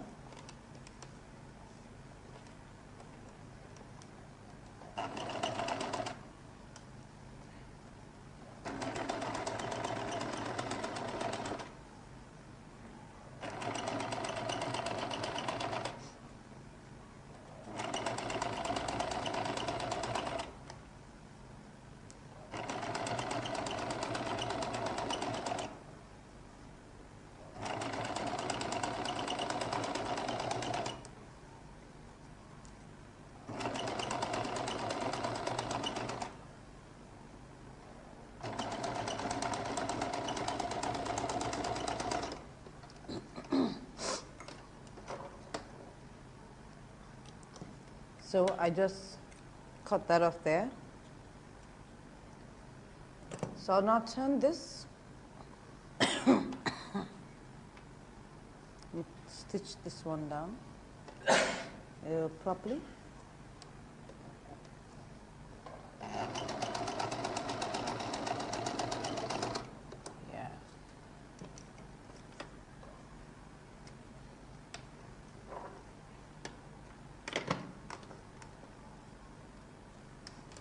So I'll now take this part and turn it down this way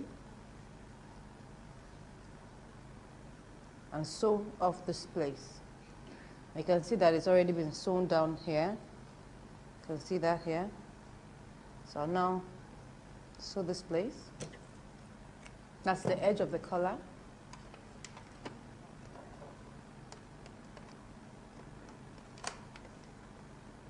Sew by the side.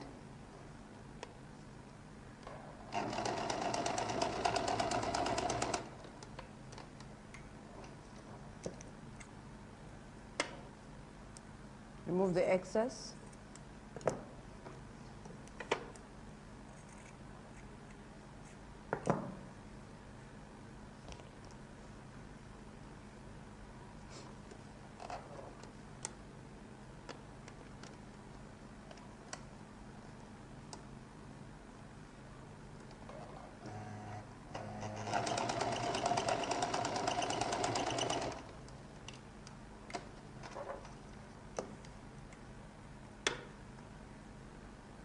Remove the excess and trim it off like that.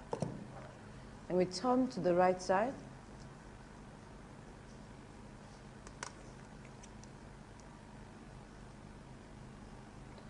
Use the edge of your scissors.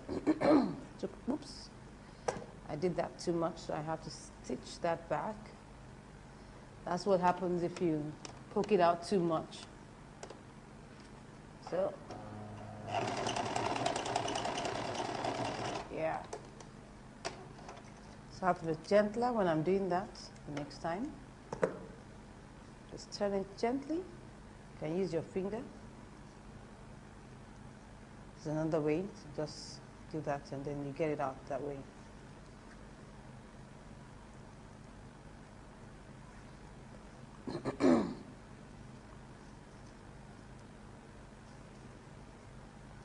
Don't see that? So I'll just use my pins to hold it down.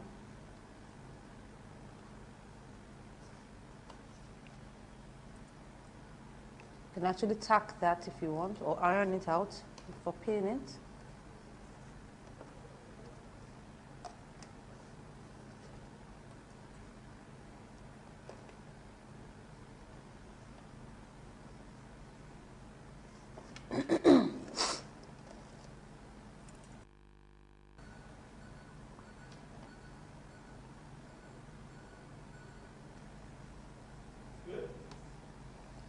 So I'm pinning it there. So we'll keep on pinning that way.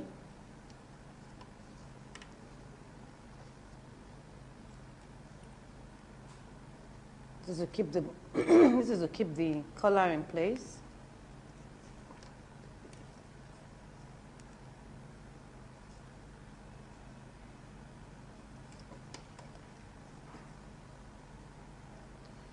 So you can see that because of the way we pinned it, we have a little excess coming out from underneath it.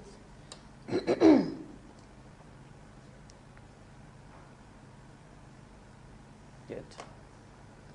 So I'll trim that little excess off. That's a slight excess.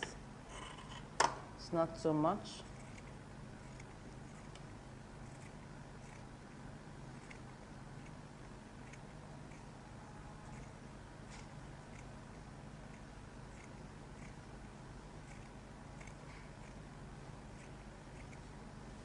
Okay, so after trimming that, I'll now check the edges to be sure that it's equal, because you don't want one looking longer. This looks slightly longer, so I'll trim a little bit off that,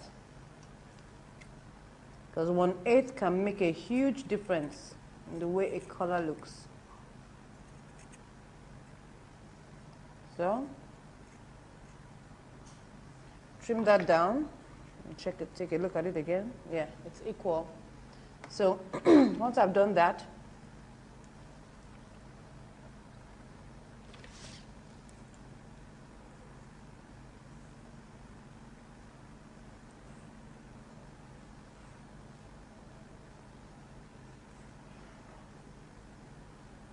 okay, that's giving us what we want.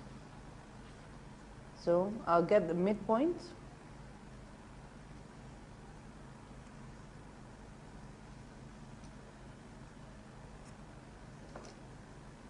So this place I have notched now is my midpoint.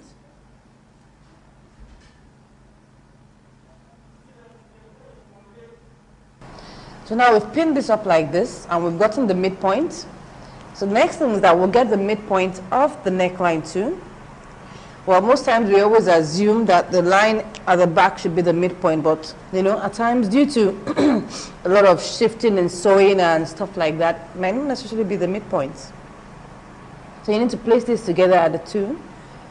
Place the two edges together, then now begin to take it to the back till we get the midpoint. Just like I told you, just a slight shift, you see that? Very slight, not much.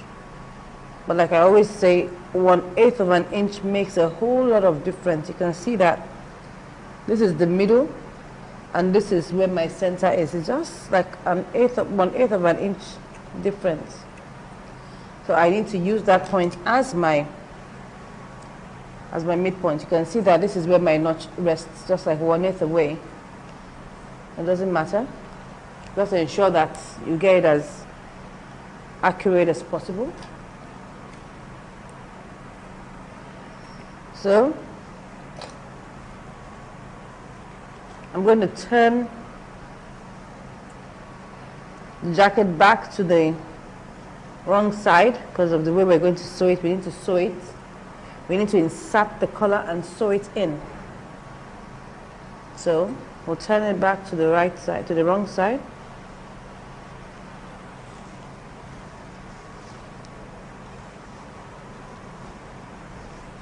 We're almost done.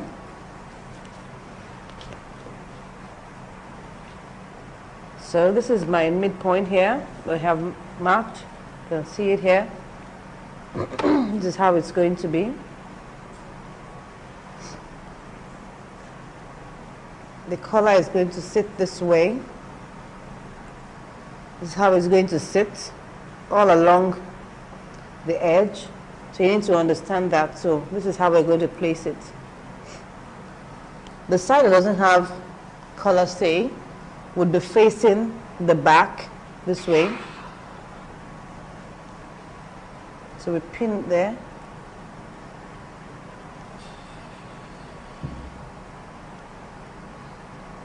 So once we pin the middle, we now begin to pin it all the way to the sides.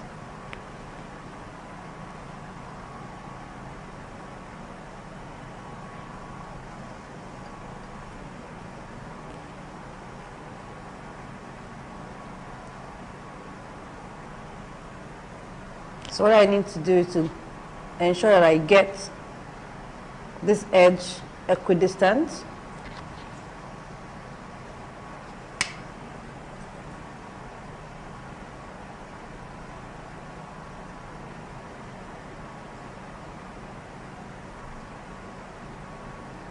Okay, I'm just trying to ensure that it comes out equal by the time I finish sewing it. So I pin it in place to be sure. I'm trying to get from this edge 1/3/4 of an inch. I'm getting from here, I've got my 1/3/4 here. So I go right away to ensure the same at the other side.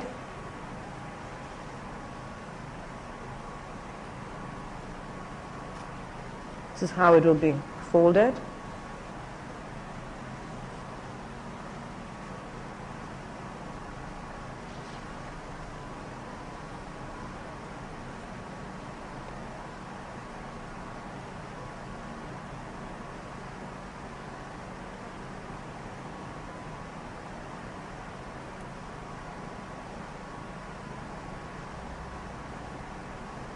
Okay. I've gotten it equal now. So now pin it in place.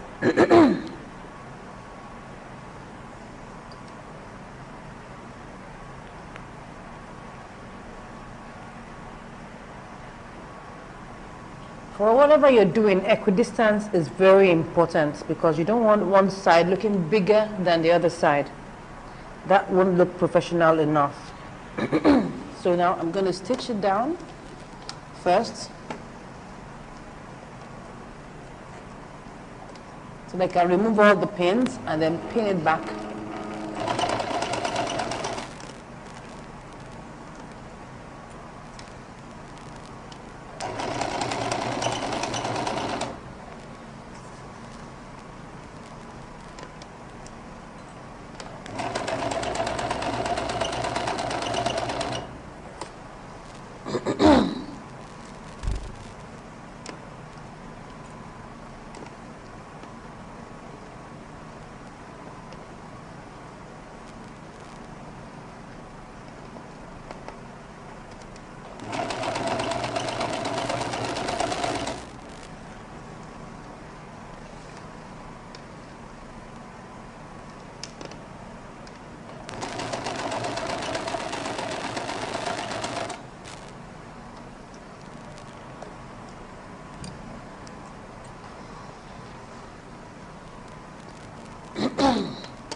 Okay, so now I can remove my pins and pin it up properly.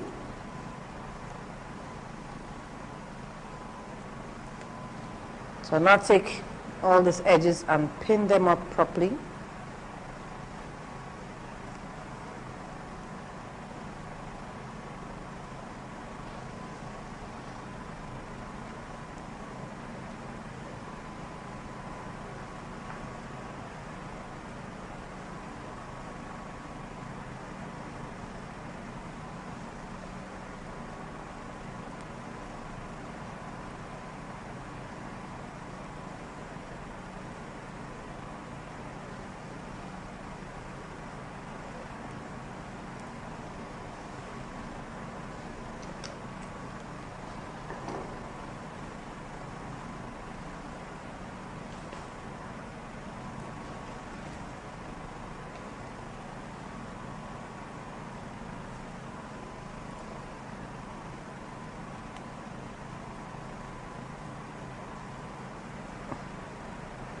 So now we can now stitch it once we're done with pinning.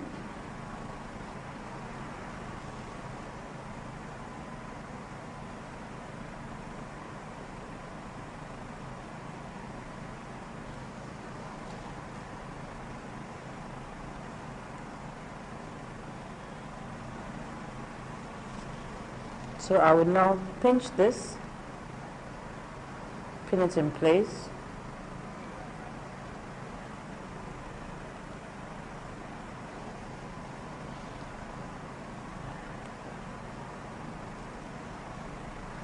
Okay, now we can sew.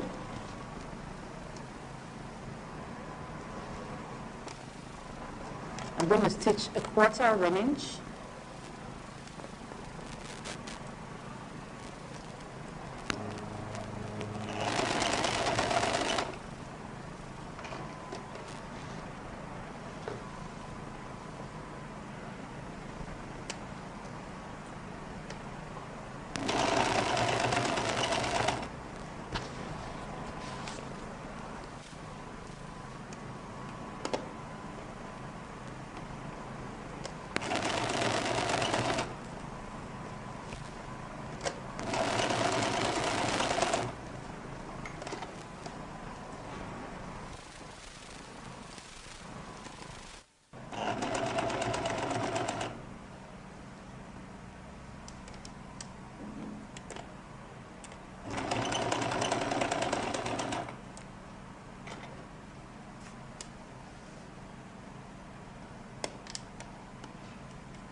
So now that we've done this, we've sewn it all round the neckline.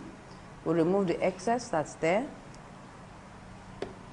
Remove the excess, the bulk, and then we will notch it all through the neckline.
So we're going to turn it back to the right side.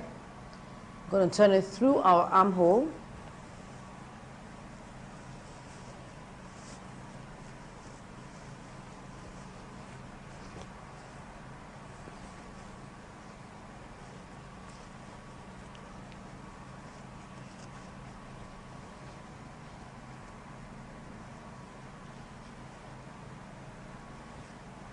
You can see it's the same.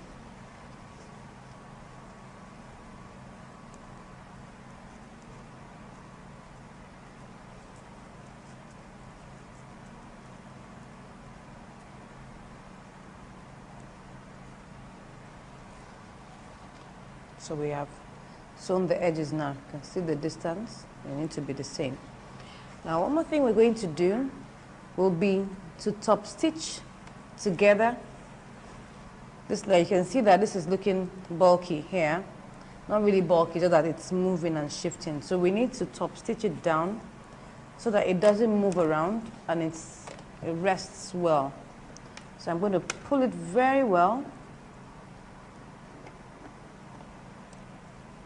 I'm top stitching both layers together. That's the body and the lining. So I'll pin that there. I'll start from like 1.5 inches from the edge of the shoulder and end like 1.5 inches after the edge of the shoulder.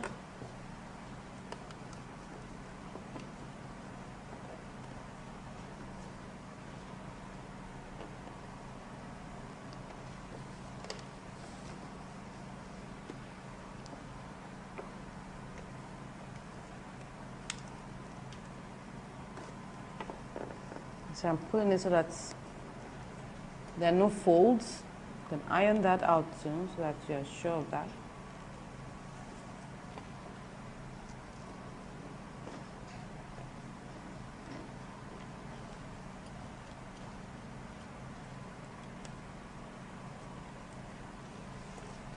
So I'll start like 1.5 inches before the shoulder here. Let me make it 2 inches.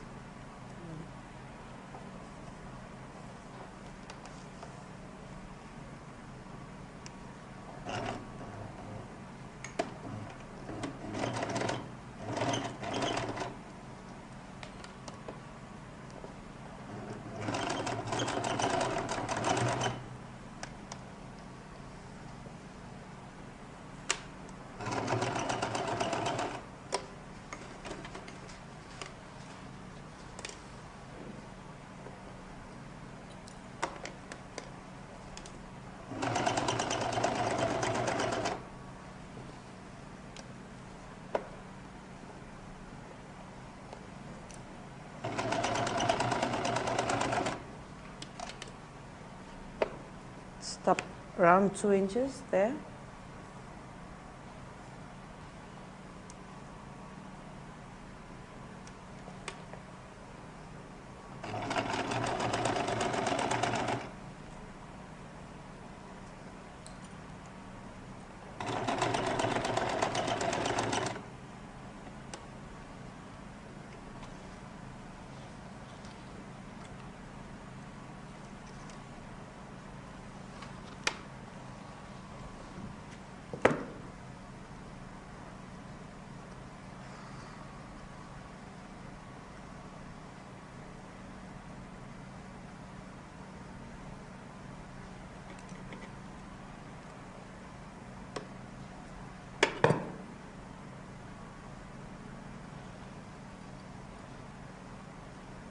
So moving all the excess threads around there.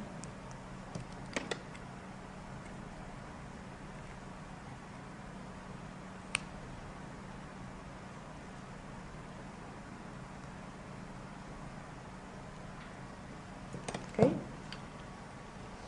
So now we've sewn it right now.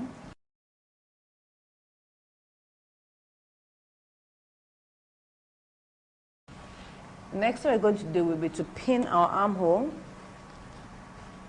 But before we do that, we need to first of all check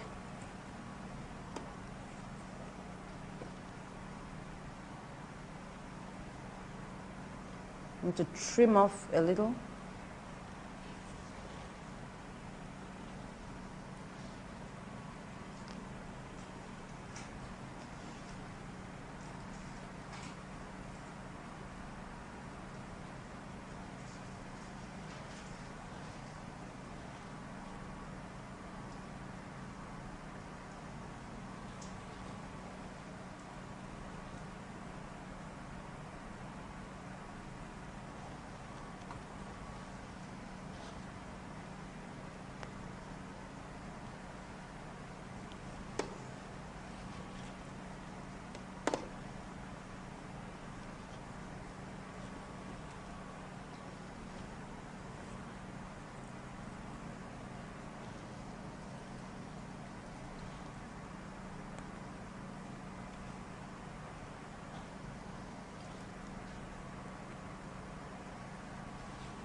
I'll pin the other one to determine what I'm going to trim off.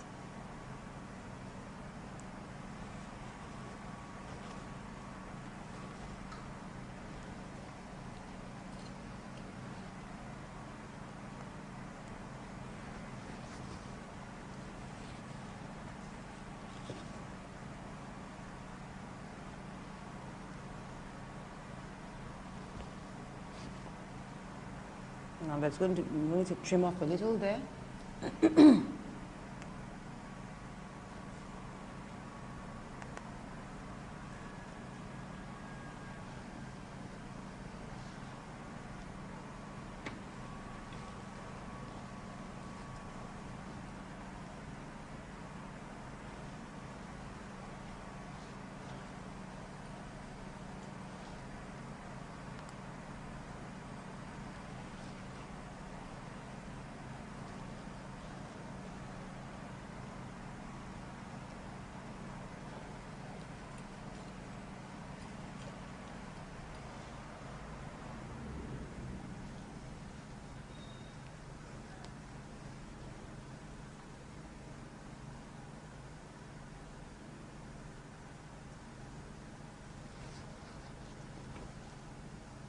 For the back, you need to check the level where the line is. Make sure that one is not shorter than the other.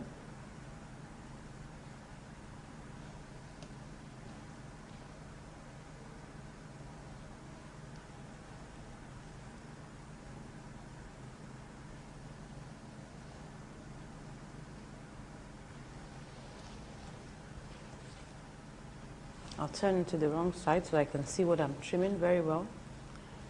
You can see I need to take some part of that off.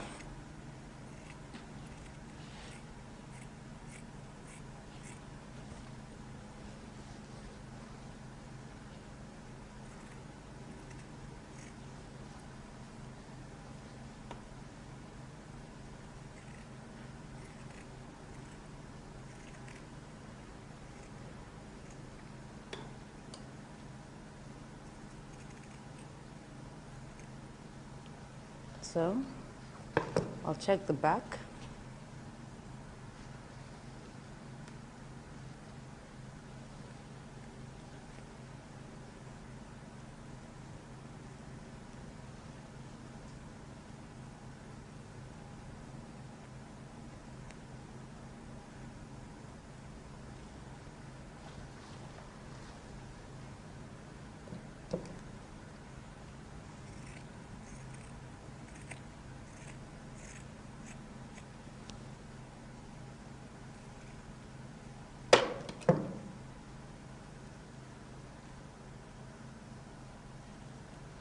Okay, let's trim the second sleeve, the armhole.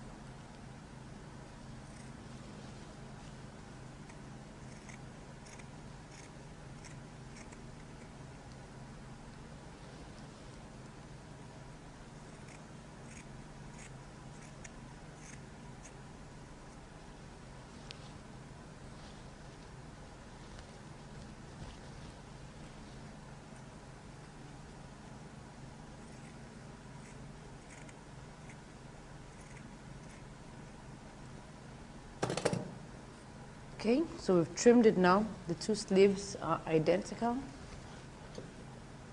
I'll now check the arm side. That's the measurement of the armhole. Because at times it may be different for each armhole.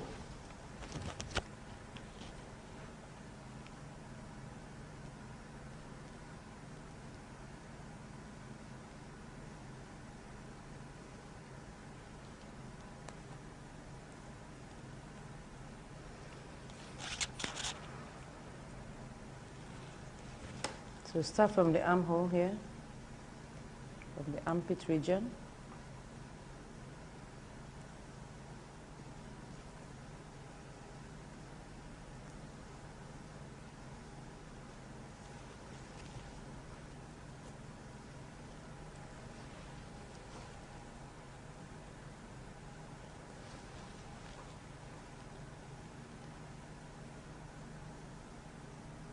This is like 19¾ Let me check the second armhole.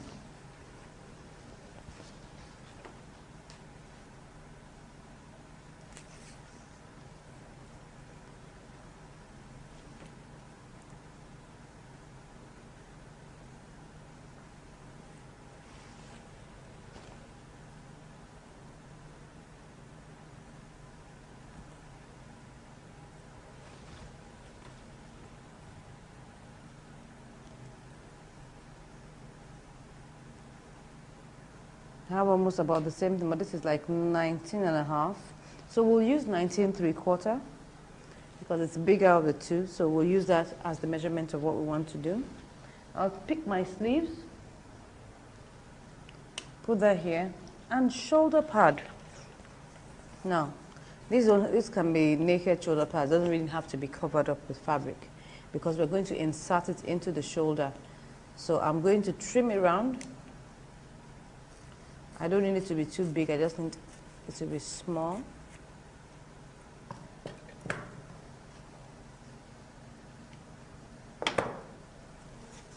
So let me see, let me check whether it's just fine. I'll remove the pins at this point here.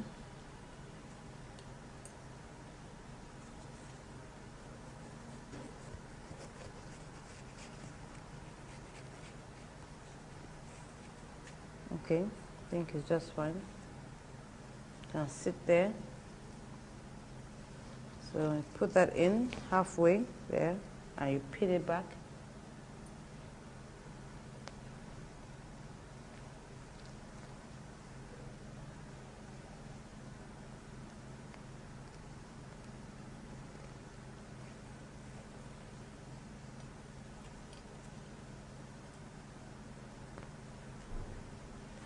Pin my shoulder pad here. I'll put it on the other side.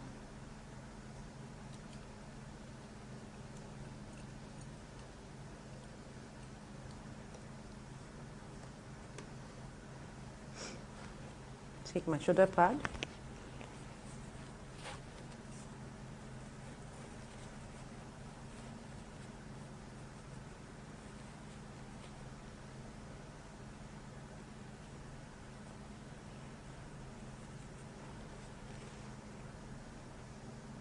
Pin it back.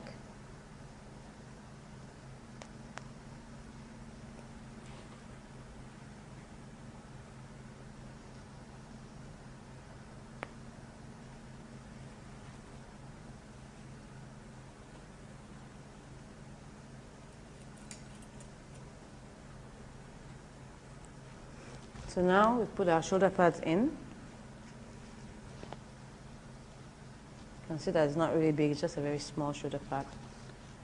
You can decide to do without it if you don't want shoulder pads. So I'm now going to ease in my sleeve. Now if you check what is here, what we're using is 9¾ inches.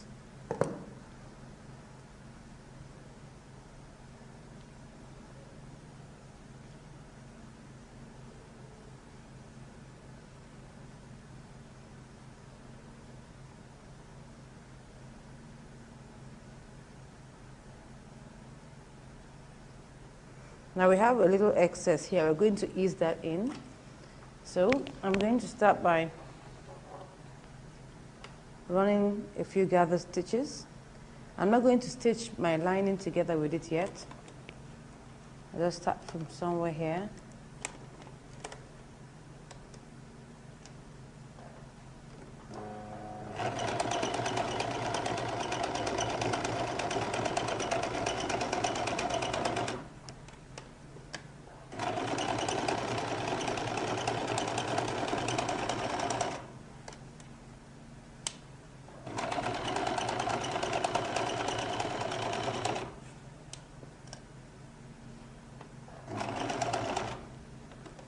Okay.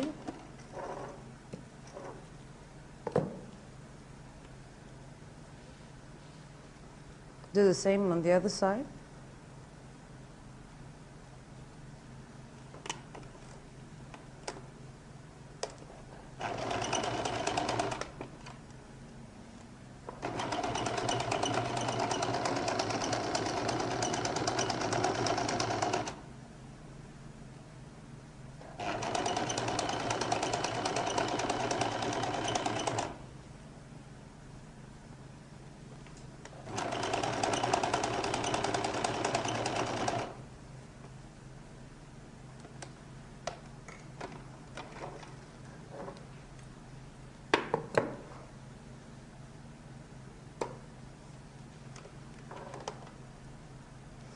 So I'll now pick one of the strands of thread and pull this as a slight gather.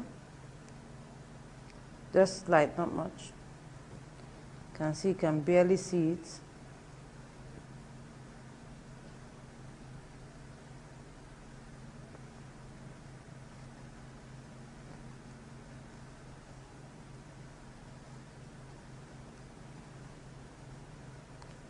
Let me try this on the edge. It's a little tight there. Okay, this one is better. You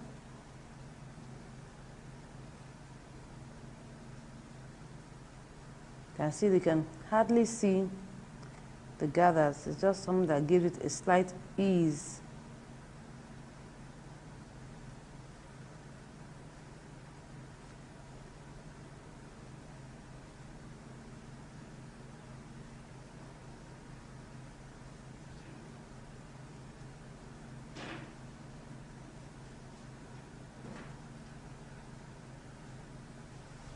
So I'm now going to reduce it to a slight, very slight.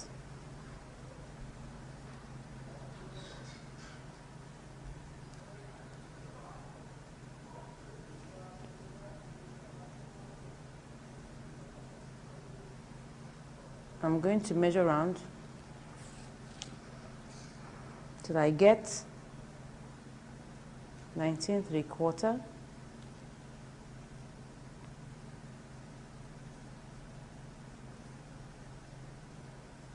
I have 19, so I need to reduce it.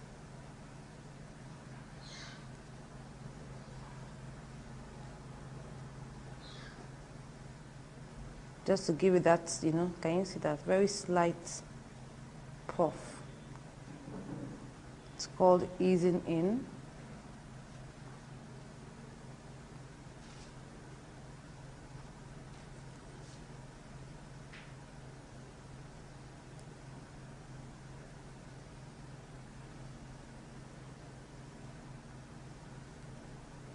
Let me leave it at 19.5.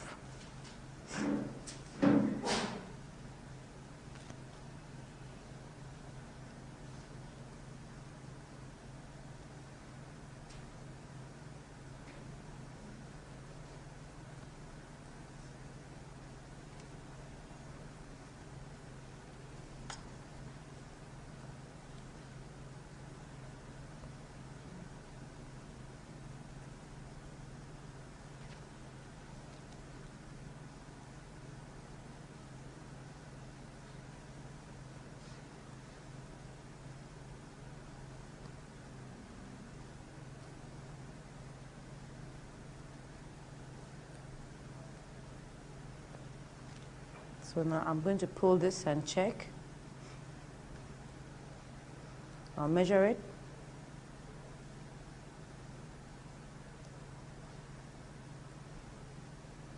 You can see I'm placing my tape rule on the line of sewing. What I have is almost 19.5, so I'll just release it gently.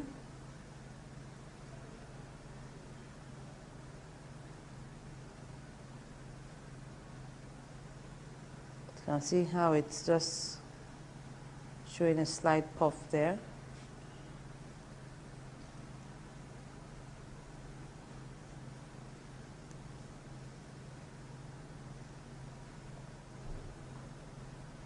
No, I'll leave it at that. Okay. I'll now pick my body, the body of the jacket, fold it to the wrong side, take my sleeve. Now, one thing we need to take note of is that when we want to fix the sleeve for the jacket, like I told you, that we're just observing a few rules from making the suit, so it's not like as if it's a full suit. One of the things that you notice when you're wearing a jacket is that the sleeves are tilted forward gently. So, to just try to achieve that, we're going to move the point of our shoulder like half an inch backwards, so that by the time I fix my sleeve, I have my hand moving gently like this. That's just the whole idea. So I'm going to place, instead of using this as the center, I would place it half inch backwards, so that my sleeve will tilt gently to the front. So this is the point I'll use. I'll start with pinning my sleeve there.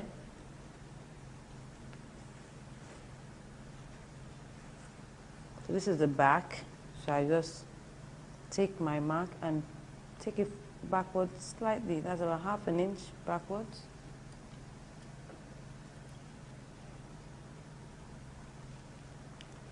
So once I've pinned that, I can now begin to pin the other parts.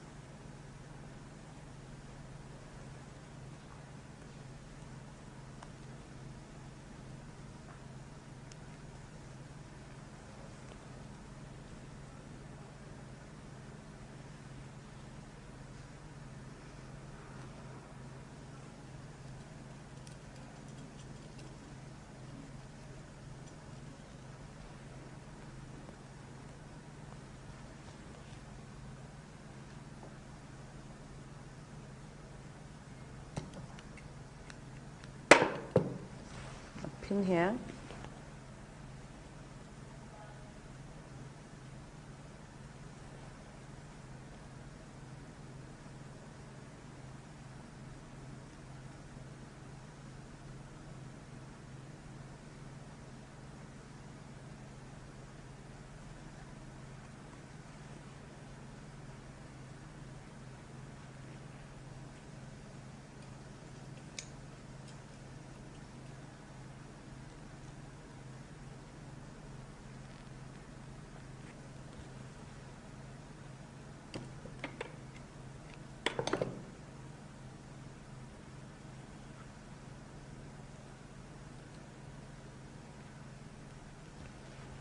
So you can see that it just fits snugly.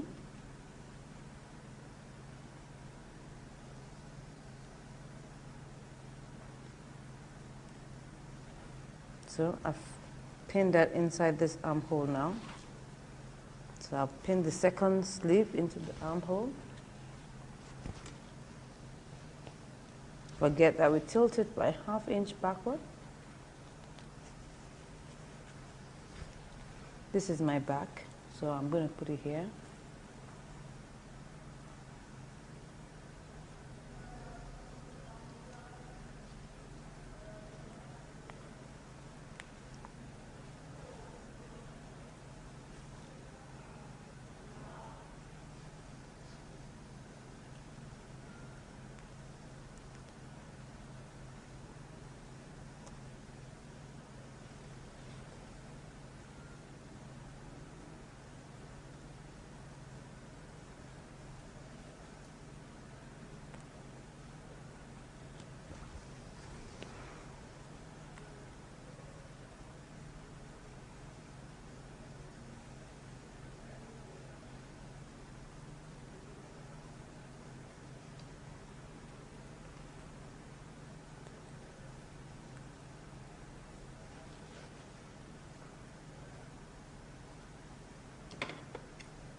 Okay.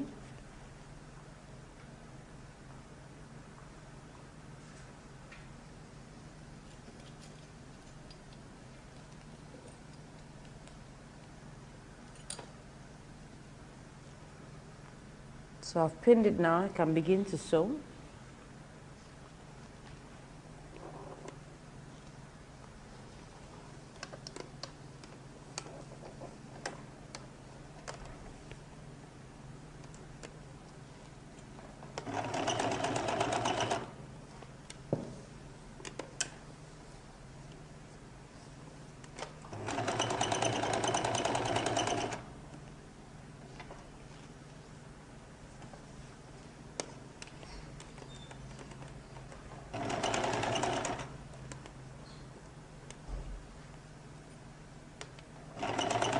So I'm sewing slightly beneath that line, slightly below the line.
So now we've sewn the sleeve.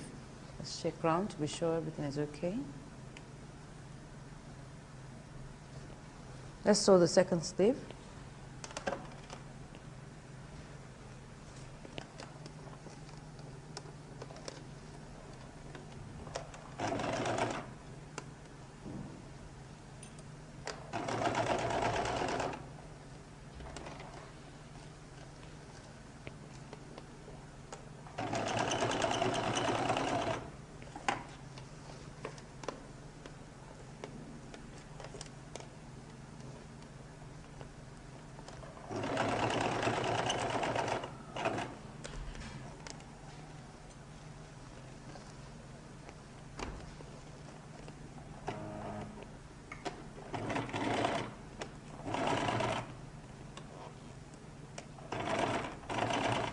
Be careful not to allow folds to, to take place as you're sewing.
So we finished sewing the two armholes now. So we'll check it to see how it looks like.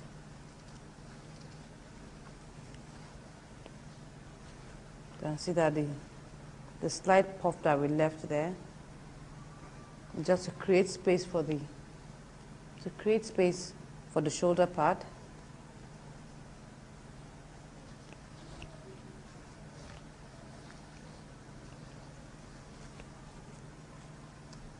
So remove the pins.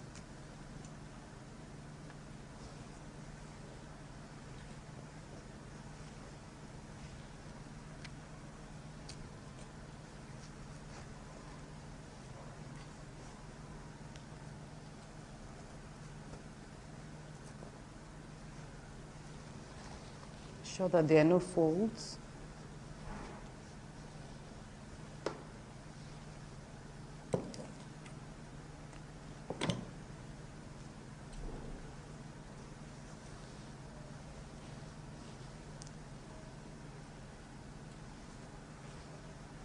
You can see how this just rounds up nicely. It's because we put the little easing in that we put in. That's what makes it just, look slightly rounded like that. So I'll just take this in, my lining, turn it back to the wrong side.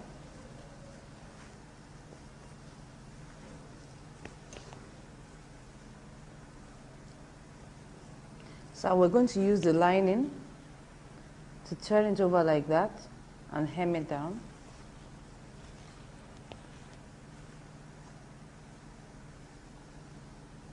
I'm going to start with this point here.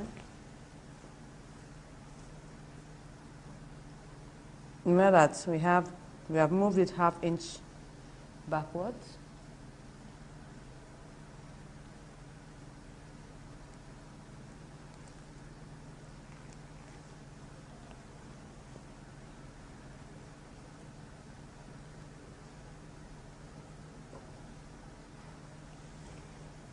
So I'll just be pinning all the way around now.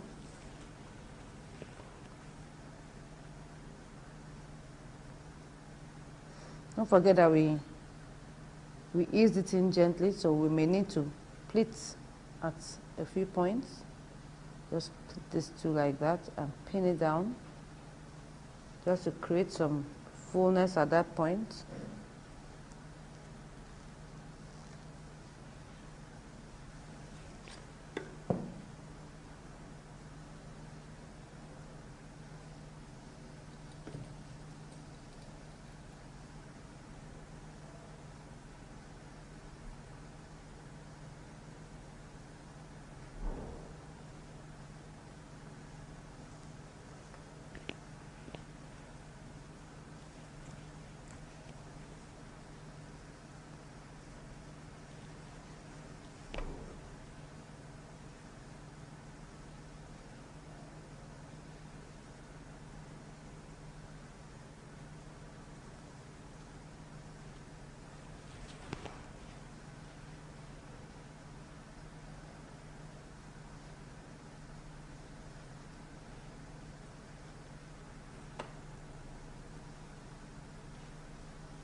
We want to erase every rough edge as much as possible.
So we pin this one.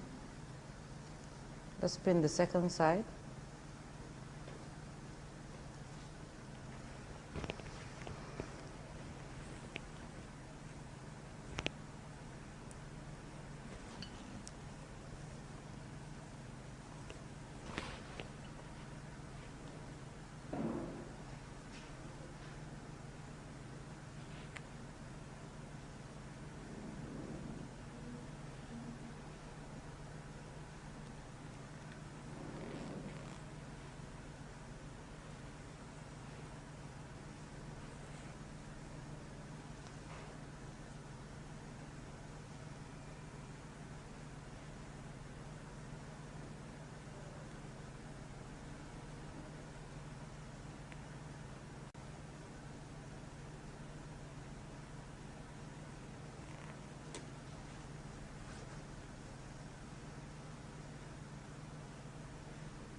Okay, so we have pinned it round now. You can see that we're taking care of all the rough edges.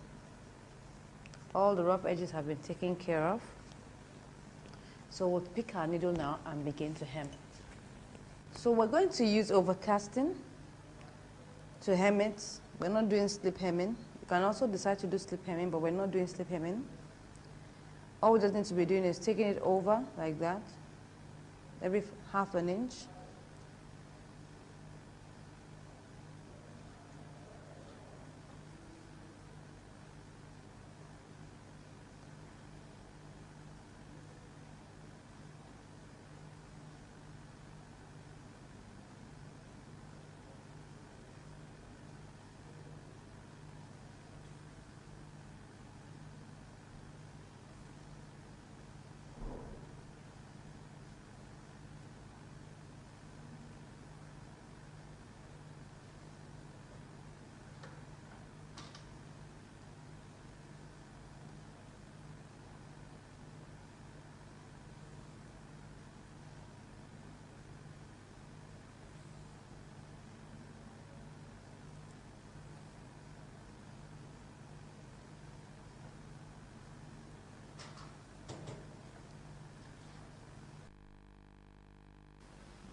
So almost done with the second sleeve.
Okay, so now we have finished our jacket. What remains are the buttons.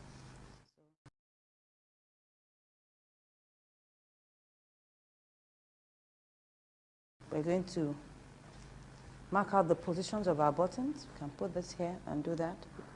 Since there are not many buttons anyway, so we can actually mark them here. Now, because this is a female outfit, it's going to be right over left. That means this is the right-hand side over the left. So I pin that here. I can get the position of my button.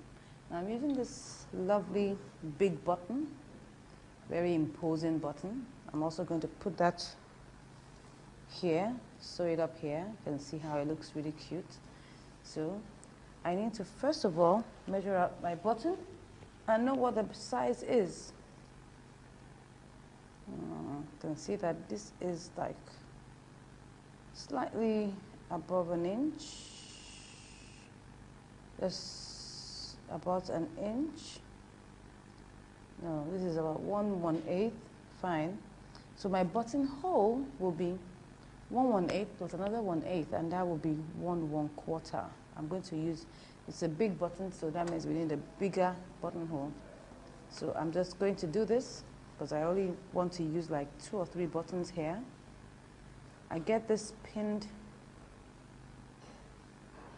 this way, make sure that this is equal.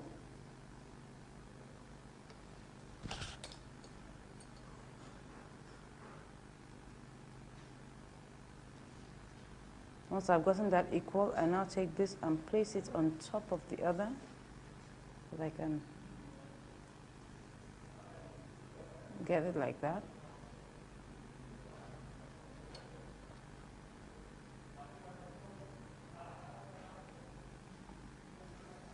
Okay, and I'll just pin it one more time there.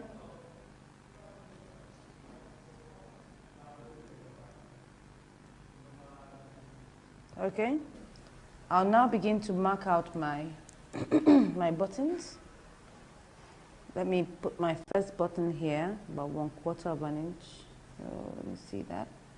Put that here.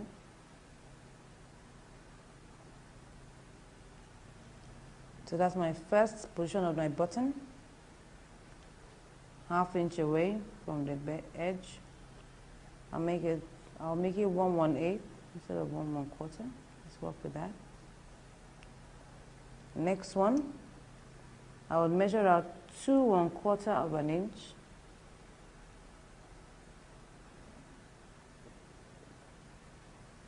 Final one, 2 1/4 of an inch. Good, 2 1/4 inches. I'll measure it like that.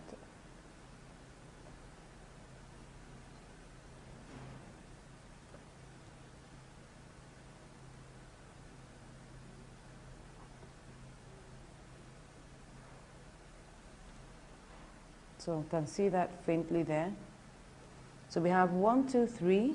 Then we put a button here and we put a button on the other side. So let's do our buttonholes, after which we will fix our buttons. So set it.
Let's do the third one, the third and final buttonhole.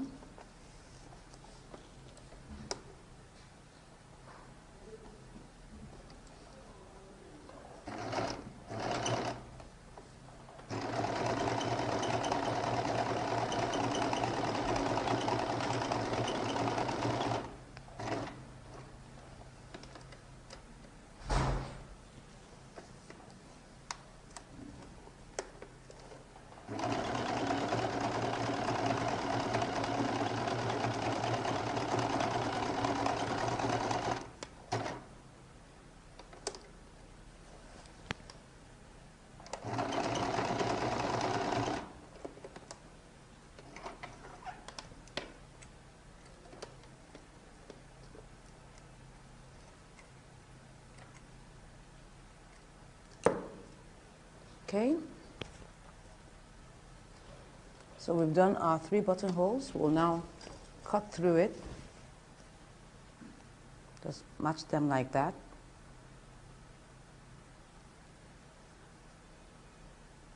Can use a blade or seam ripper.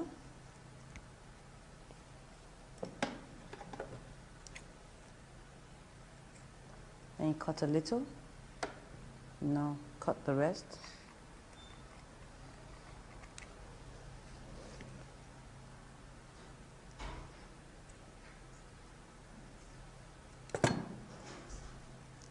Remove all the excess threads.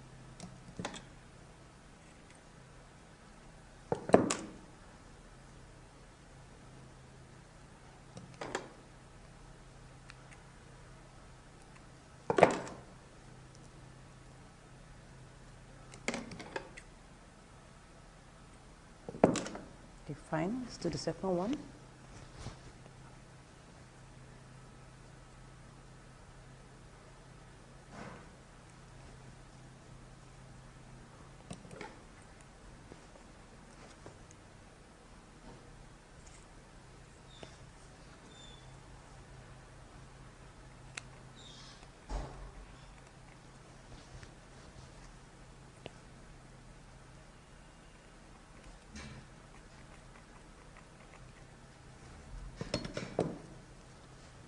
Remove all the threads.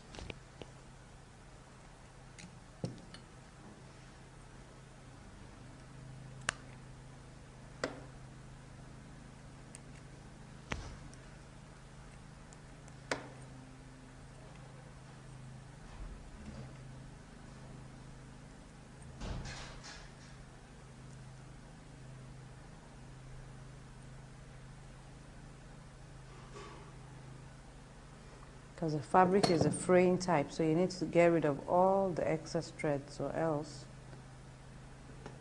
you won't really enjoy the buttonhole. Okay, done the second one.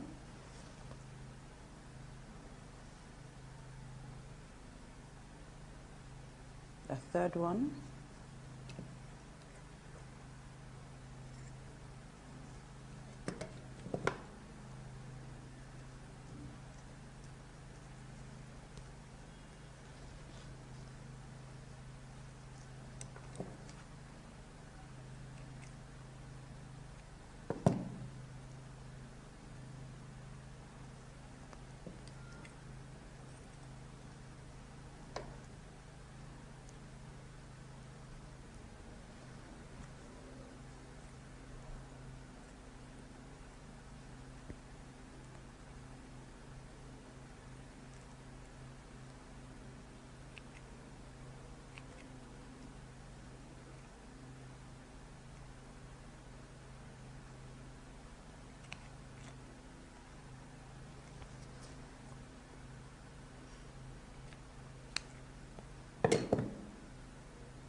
Okay, so take it back, lay it on top of one another again, and then we'll now get the placement of the buttons.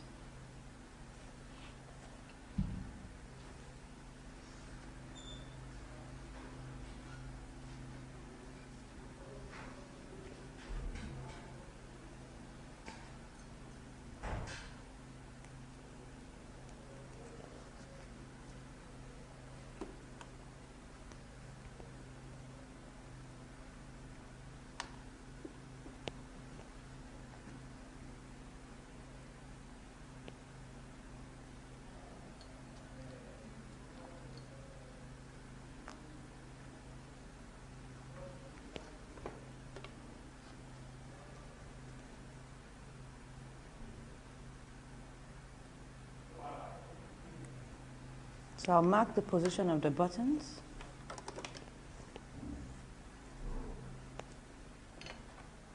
So we've gotten the position of our buttons now. So what we're going to sew it now. So this is the position of our buttons here. Now let's begin to sew.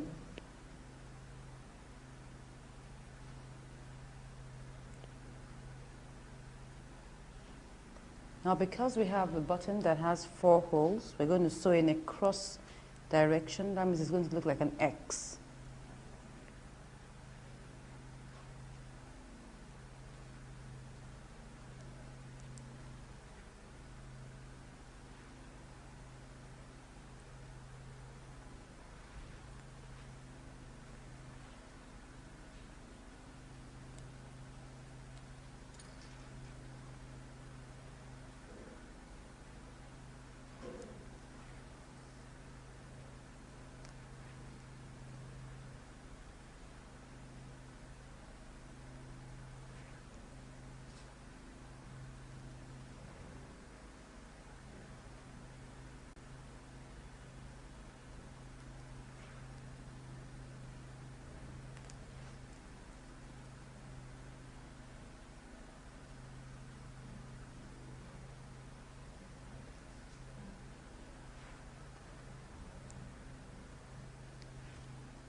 So we tighten it.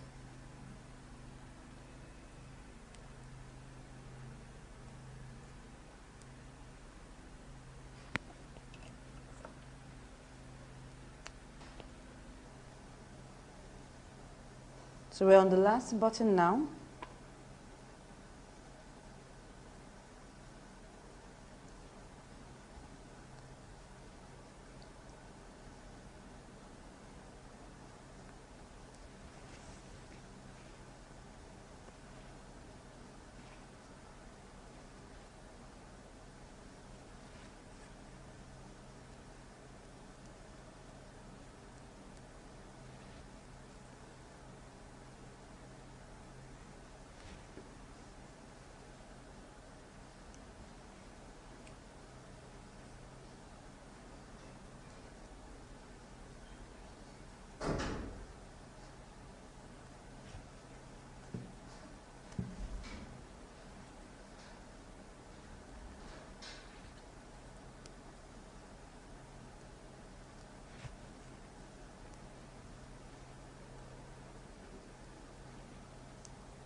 So now we're done.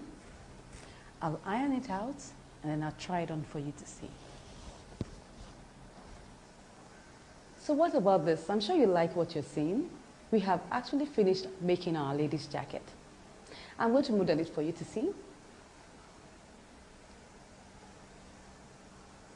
And it's not as difficult as it looks, you know, because when you put in all that effort, you will surely come out with results. So why don't you grab your drafting paper